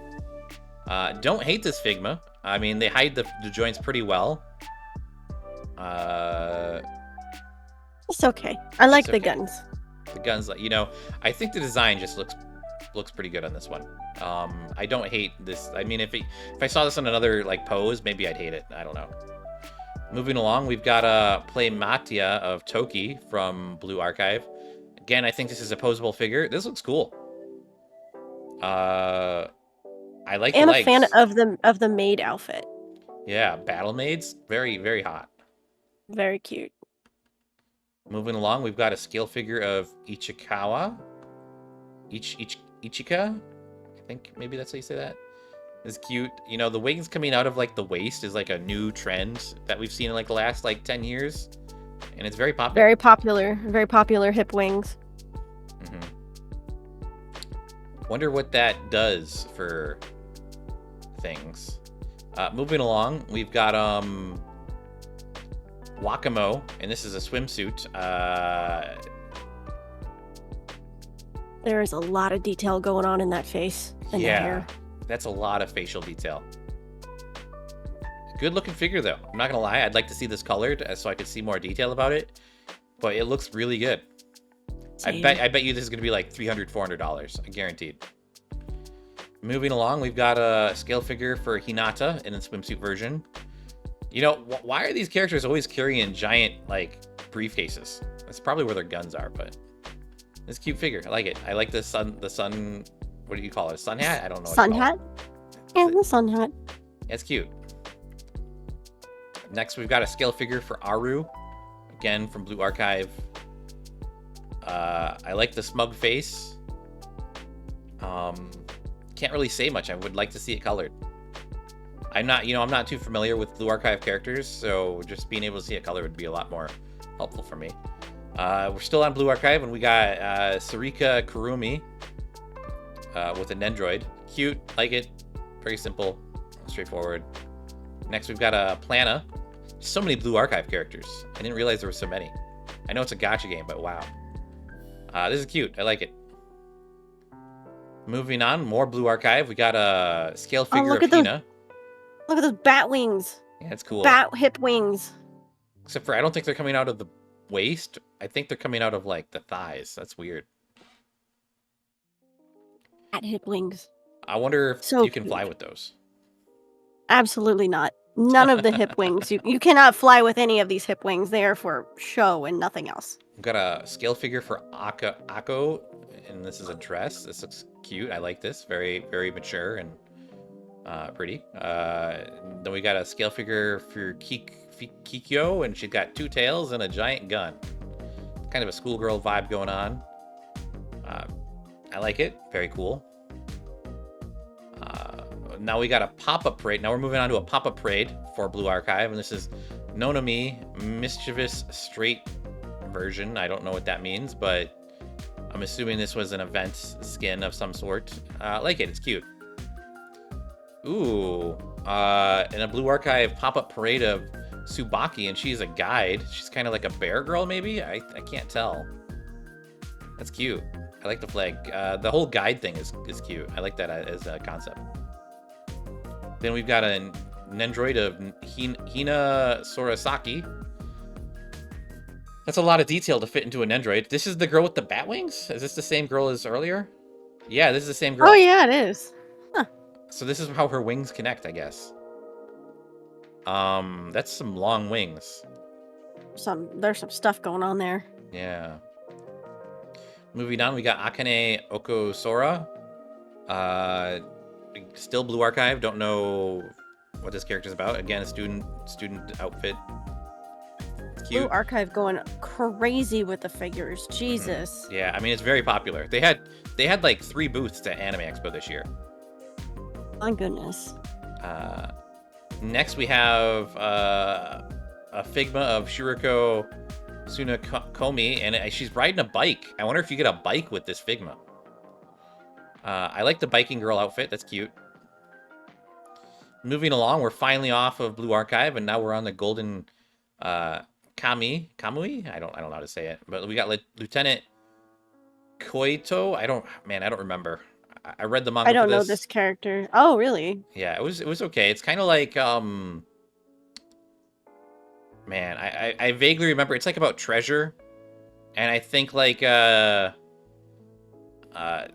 believe this is like the main character. I don't remember. I think it's like this guy is like running away from people, and he's trying to hunt down treasure, and it takes place in northern Japan, and like shenanigans ensue.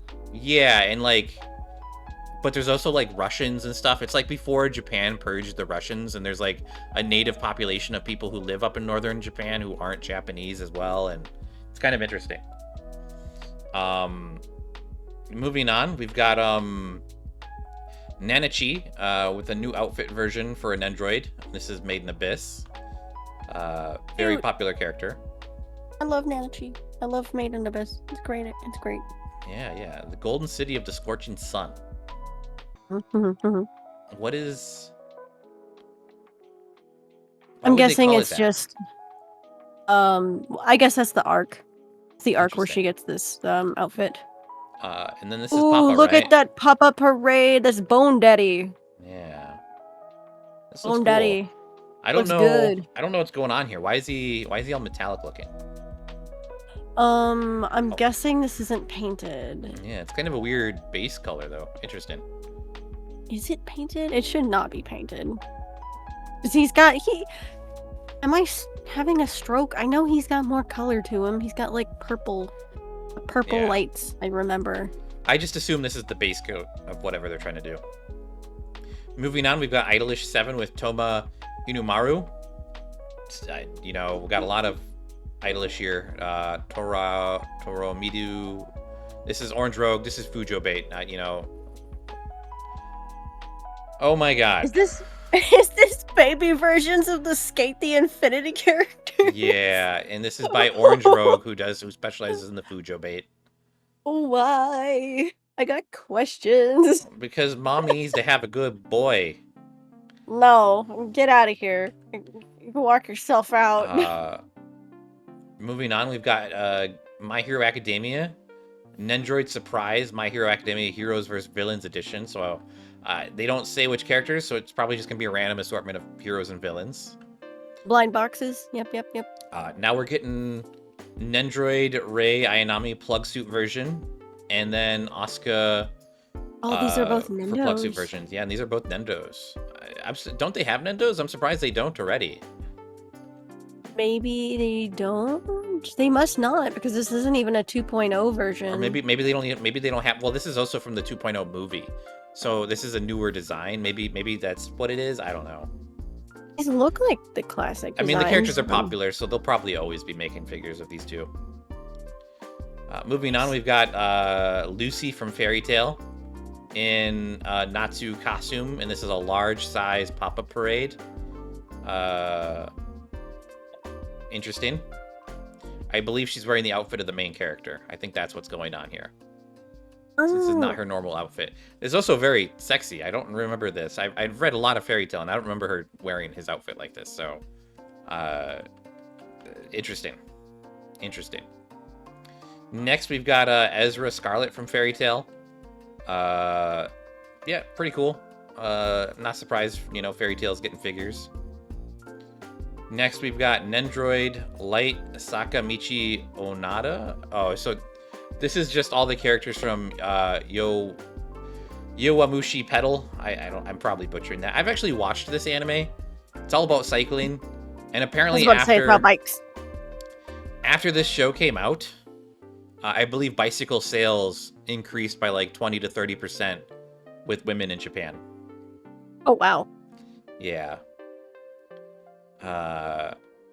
Yeah, the guy on the far left is the main character, and I think these are all the people from his team, or from his like, I don't remember. It's been so this is an older series at this point. This is like at least like 10 years old now.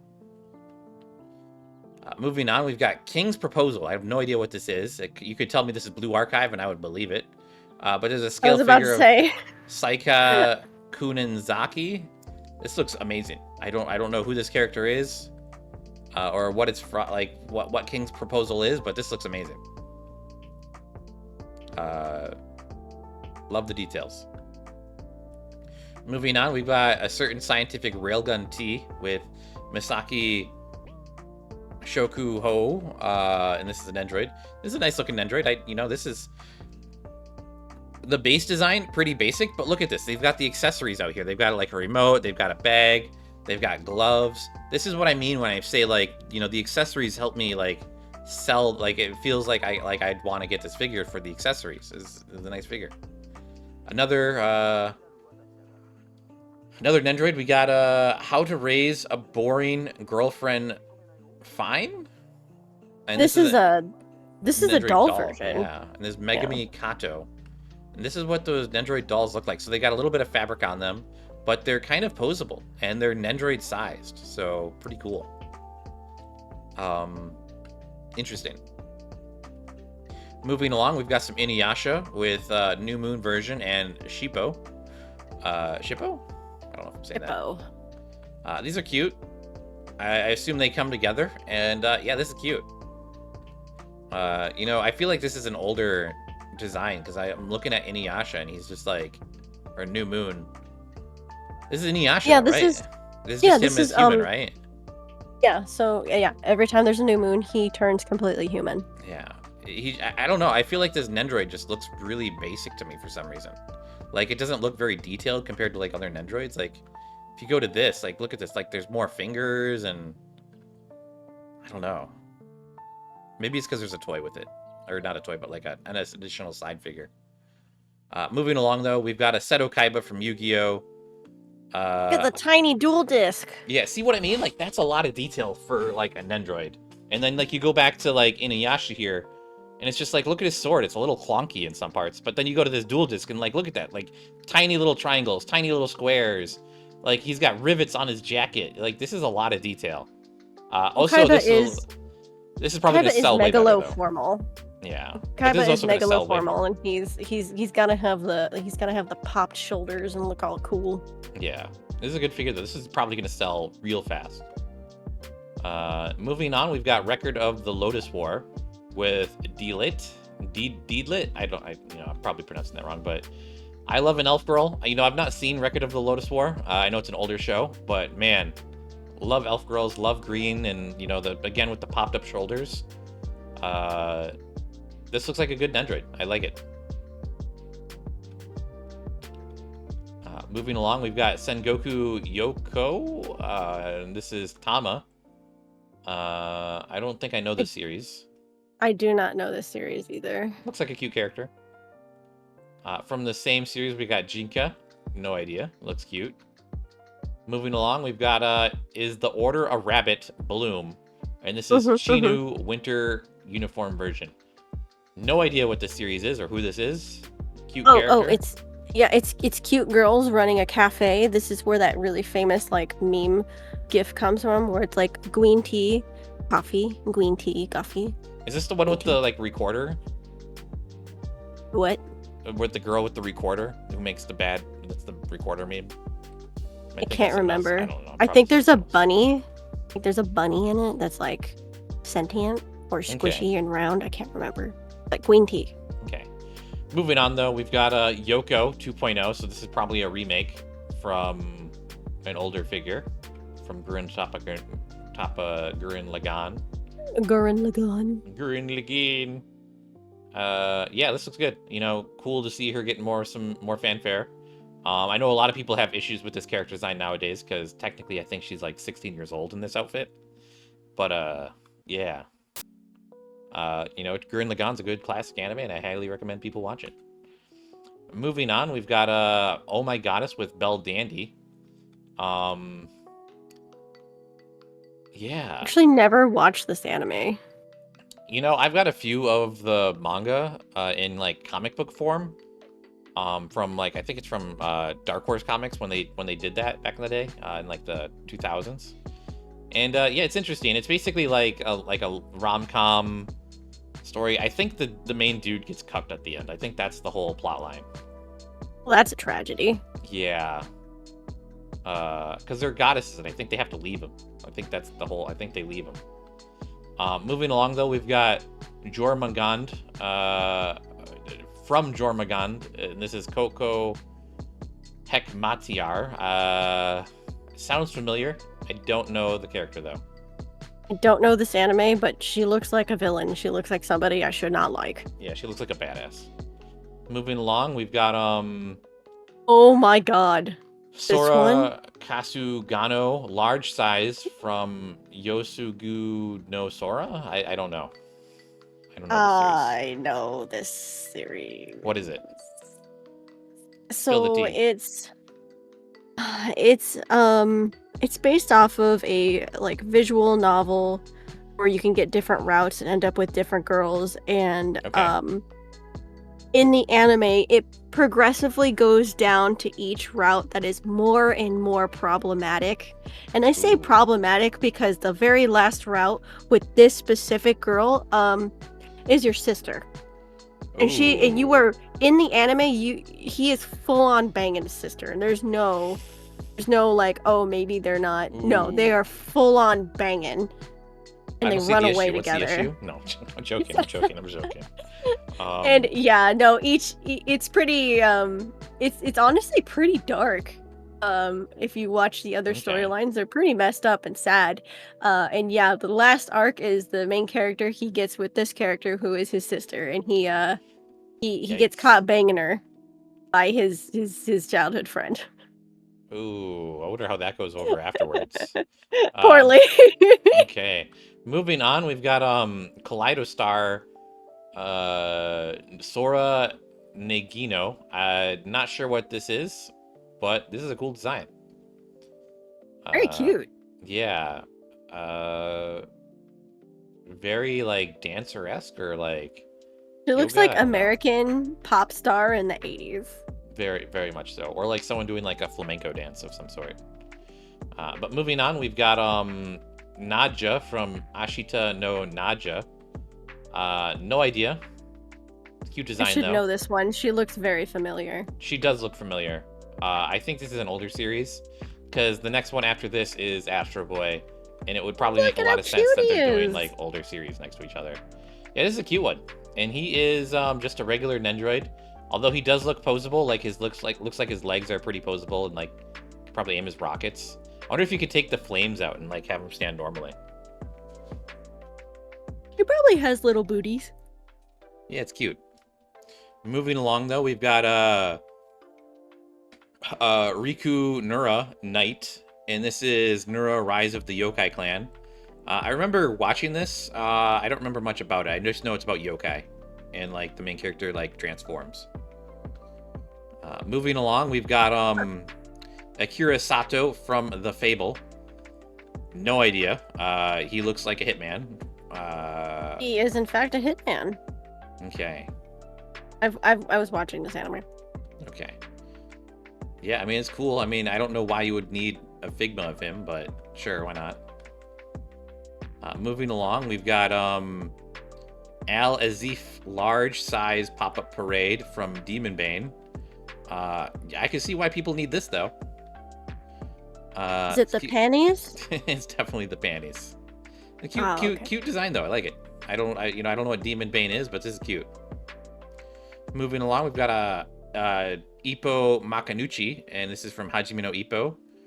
This is a boxing anime manga. This is a really long-running manga. It's over 1,000 chapters. I've read most of it. It's pretty good. As like a typical like sports anime manga goes, I recommend it. I just wish there was more character development. It kind of falls into that pitfall of like the main character stays really same-ish for a long time, but it deals with a lot of like, you know, oh no, I'm injured and now I have to work out how I'm gonna like continue my career and like work out and it's yeah. But it's good. I recommend it. Moving on though, we've got a Blackrock shooter Dawnfall. And this is Scale Figure of Empress, Blackrock Shooter Huke version. I know some people who collect the Blackrock Shooter figures all on the TikToks and claim they have every single figure. And looks like they've got another one to add to their roster. This one's really dope. This looks cool. I mean, all the Blackrock figures look good. They all like have the flames and they're like standing on like rubble or something. This is cool though. This is a really cool one. Moving on, we've got a Nira-chan Devil pop-up parade from Time Left. I don't know what that means. And this is from Zuto Mayanaka di Lenoini. No idea, but I like the design. It's cute. And then we got another horse girl. Another horse girl. Horse girls! Horse girl. Another horse girl, but this is a pop-up parade, and this is a large pop-up parade. Cute. You know, the thing with these horse girls is they're very modest. Like, the outfits are very modest. They're not sexualized, and I think that's why it's part of their popularity with that sense. This is a cool looking figure, though. Horse girls! Ashen Miracle. Interesting. Moving along, though, we've got a Fate Grand Order announcement for an android with alter ego Ashaya Doman. No idea. Next, we've got another Fate Grand Order, but this is...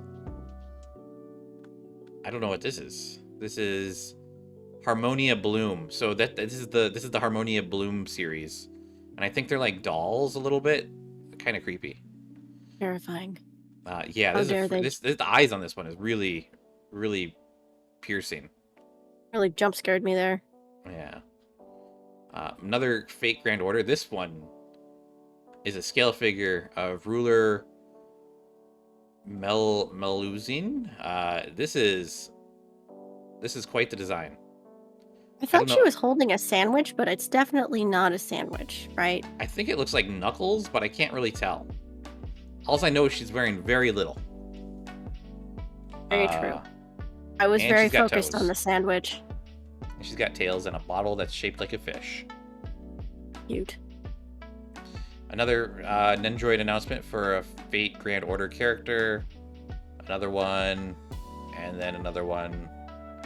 Moving along, we've got a Playmata for Shielder Mash Kyrillite from Fate Grand Order. This looks cool. The Playmata series seems like they're like really big and clunky.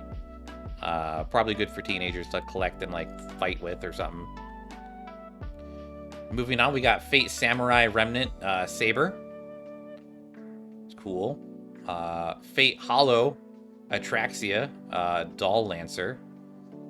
Or Nendroid Doll Lancer. This is Lancer. He's not Doll Lancer. Those leather pants. Yeah, I wonder if it's real leather. So this is just a Nendroid, and this is a Nendroid doll. So you can see the Nendroid dolls are a little bit taller. Another Nendroid doll of Gilgamesh from Fate Stay Night, Heaven's Feel. Man, the Fate series is so long and confusing. Moving along, we've got a Token Ranbu.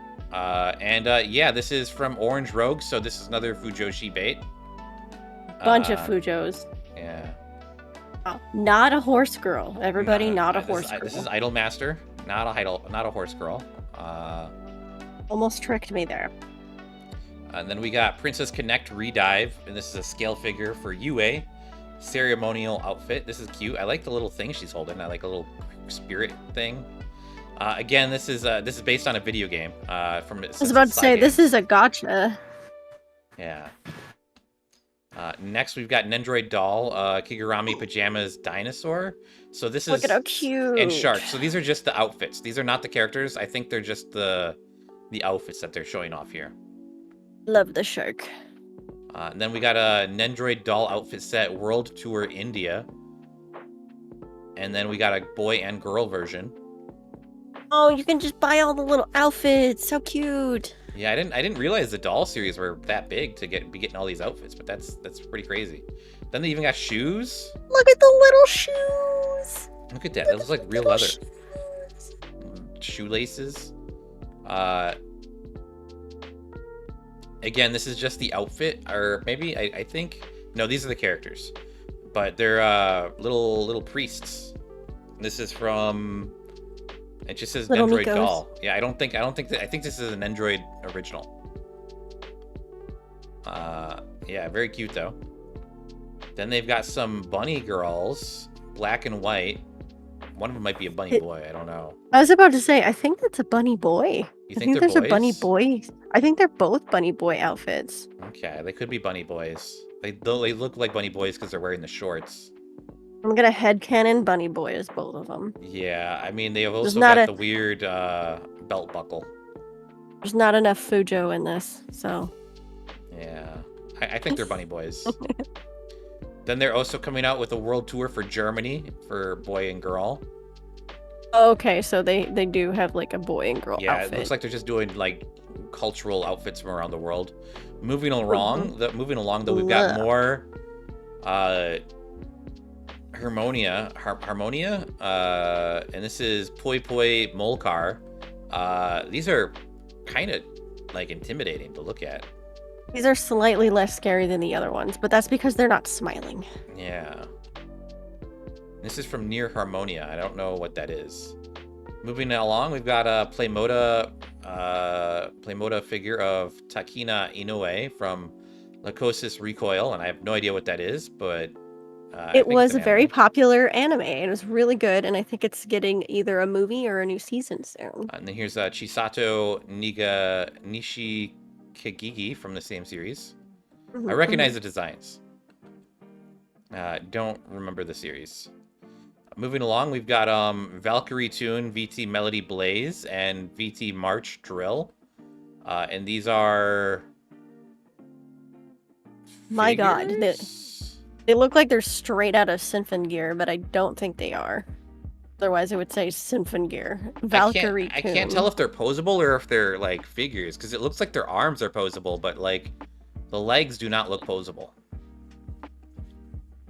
They also got bases. Oh, are these originals?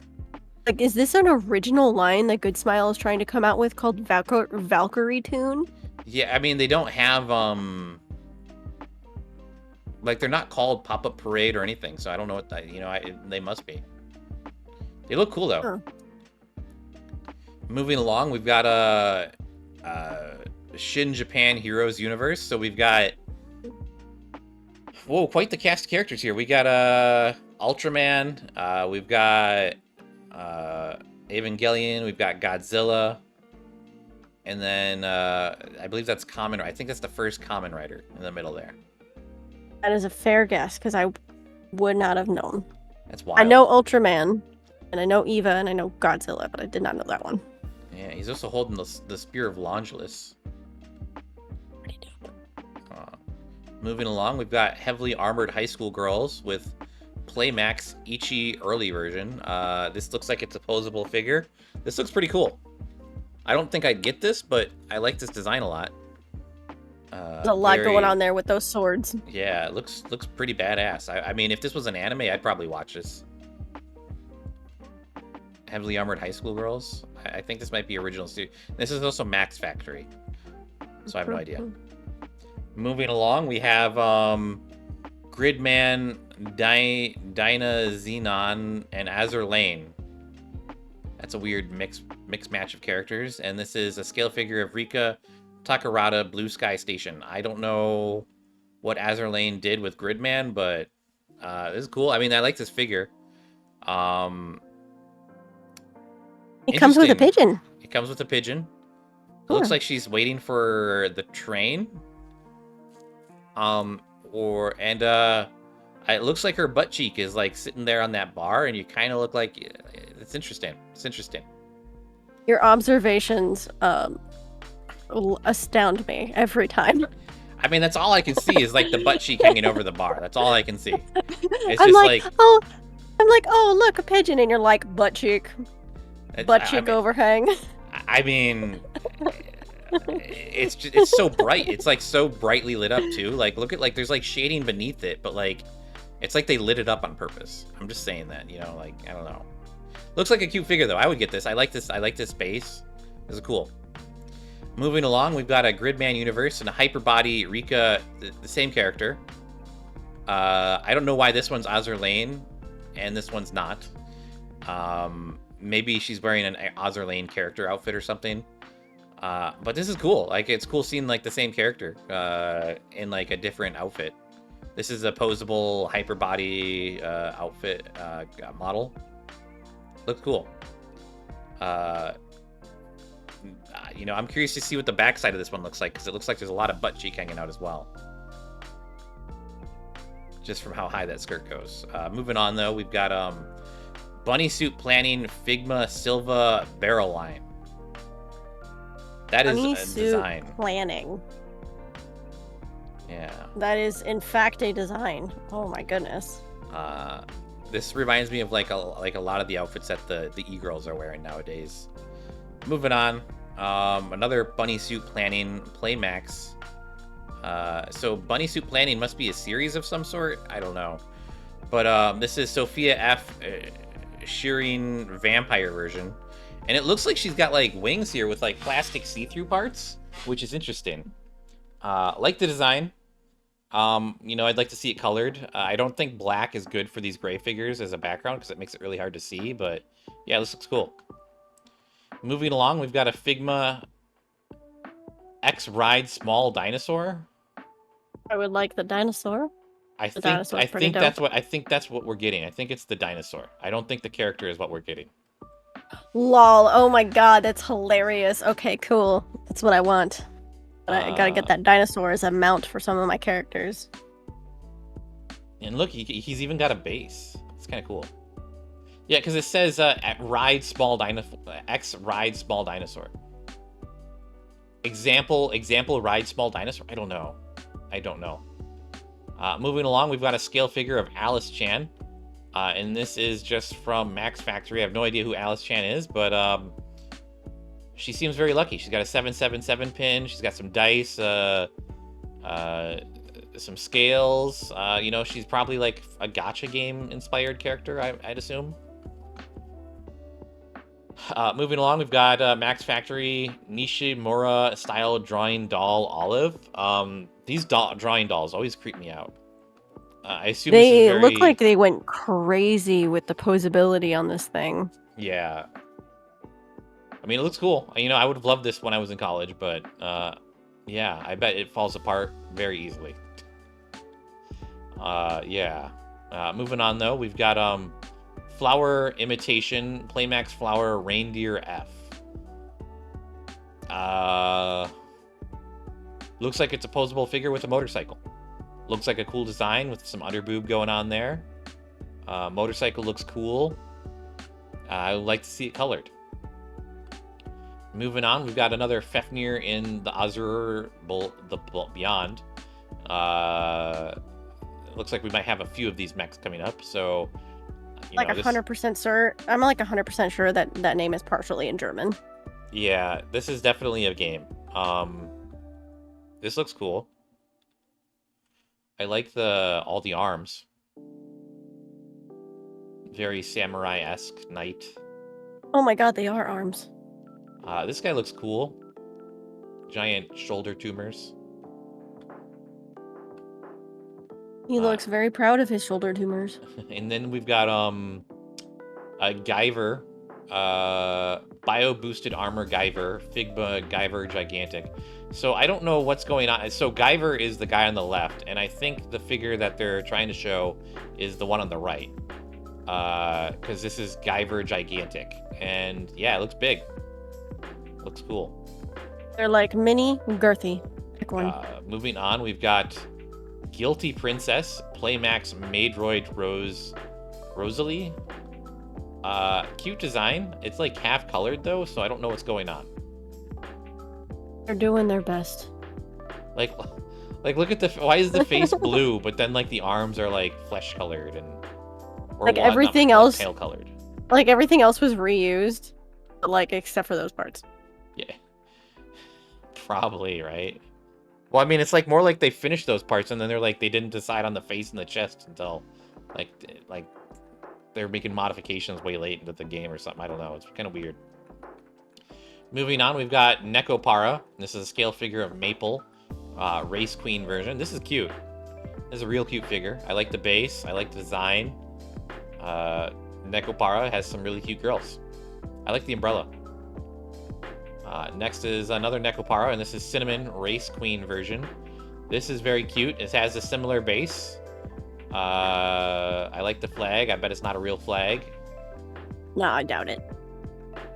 Cute design, though. Big old panty shot. Moving on, we've got Nekopara with Chocola and Vanilla 10th anniversary. These are cute. I hope the base looks just like that. That's a cute base. I wonder if they're together. I think they're together. That's cute. It's gonna be expensive. Moving along, we've got a scale figure for Mau Mau from the Apothecary Diaries. This is a cute figure. She's kneeling. You know, this. I wonder if she's gonna have legs underneath that, or if it's just like a big hunk of plastic. It's just a bunch of pink. Well, I wonder if like she's got toes coming out, like and legs and toes coming out the back, or if it's just like, you know, like it seems probably. Like, yeah, I'm curious. Probably some toesies. I know you're dying to know. I'm dying to know. Moving along, we got another Konosuba of a scale figure of Megumin, and yeah, this is cute. Would like to see it colored though. Looks like we've got a few non-colors coming up. We've got another. Not another. No, yeah, we've seen some of these before. We got a Altair Ryza, Ever Darkness, and the Secret Hideout. Scale figure of Ryzalin Stout swimsuit version. Cute. Another series, another swimsuit version. You know, I like the snail. Not the snail, the seashell. Cute. I don't know why they're suddenly coming back to this particular video game. Yeah, I don't know. Maybe it's getting another release or something.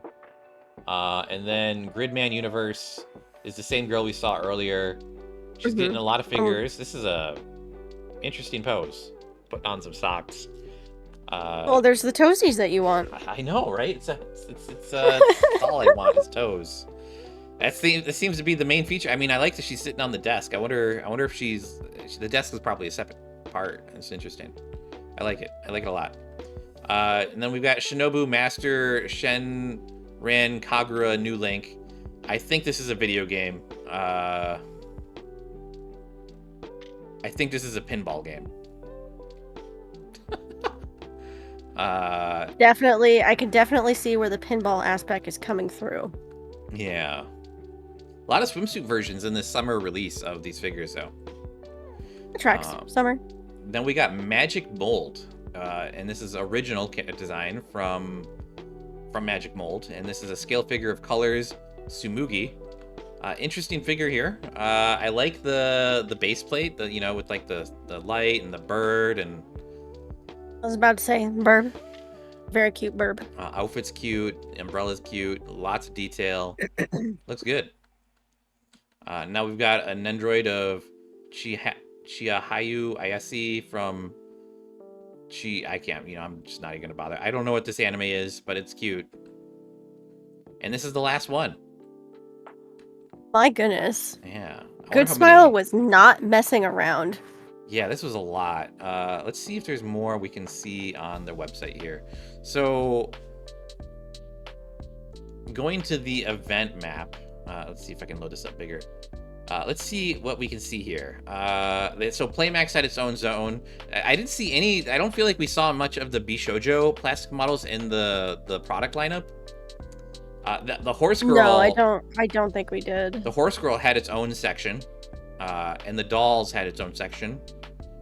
Nendroids had its own section. Scale figures had its own section. Yeah, Yeah, I feel like there might have been more stuff there that they didn't show on the website that they probably already have products of, which is pretty cool. Yeah, the ones we saw were probably just the ones that they were like debuting or like showing the next step because they hadn't quite come out yet. Yeah, and here's some of the Orange Rogue stuff. So just clicking on Orange Rogue loads up the Orange Rogue website, so we can see all of their Fujo bait stuff.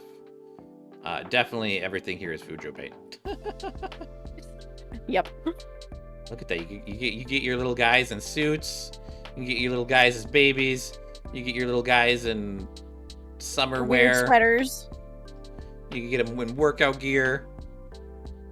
Yeah. But yeah, let's wrap this video up now. So thanks for watching, everyone. This has been the Good Smile Fest, the Smile Fest 2024 summer catalog for figures. You know, super cool. Thanks to Sculpey for coming and sitting with me for this video. This was a long record. Be sure to check her out and go give her a like and follow and subscribe.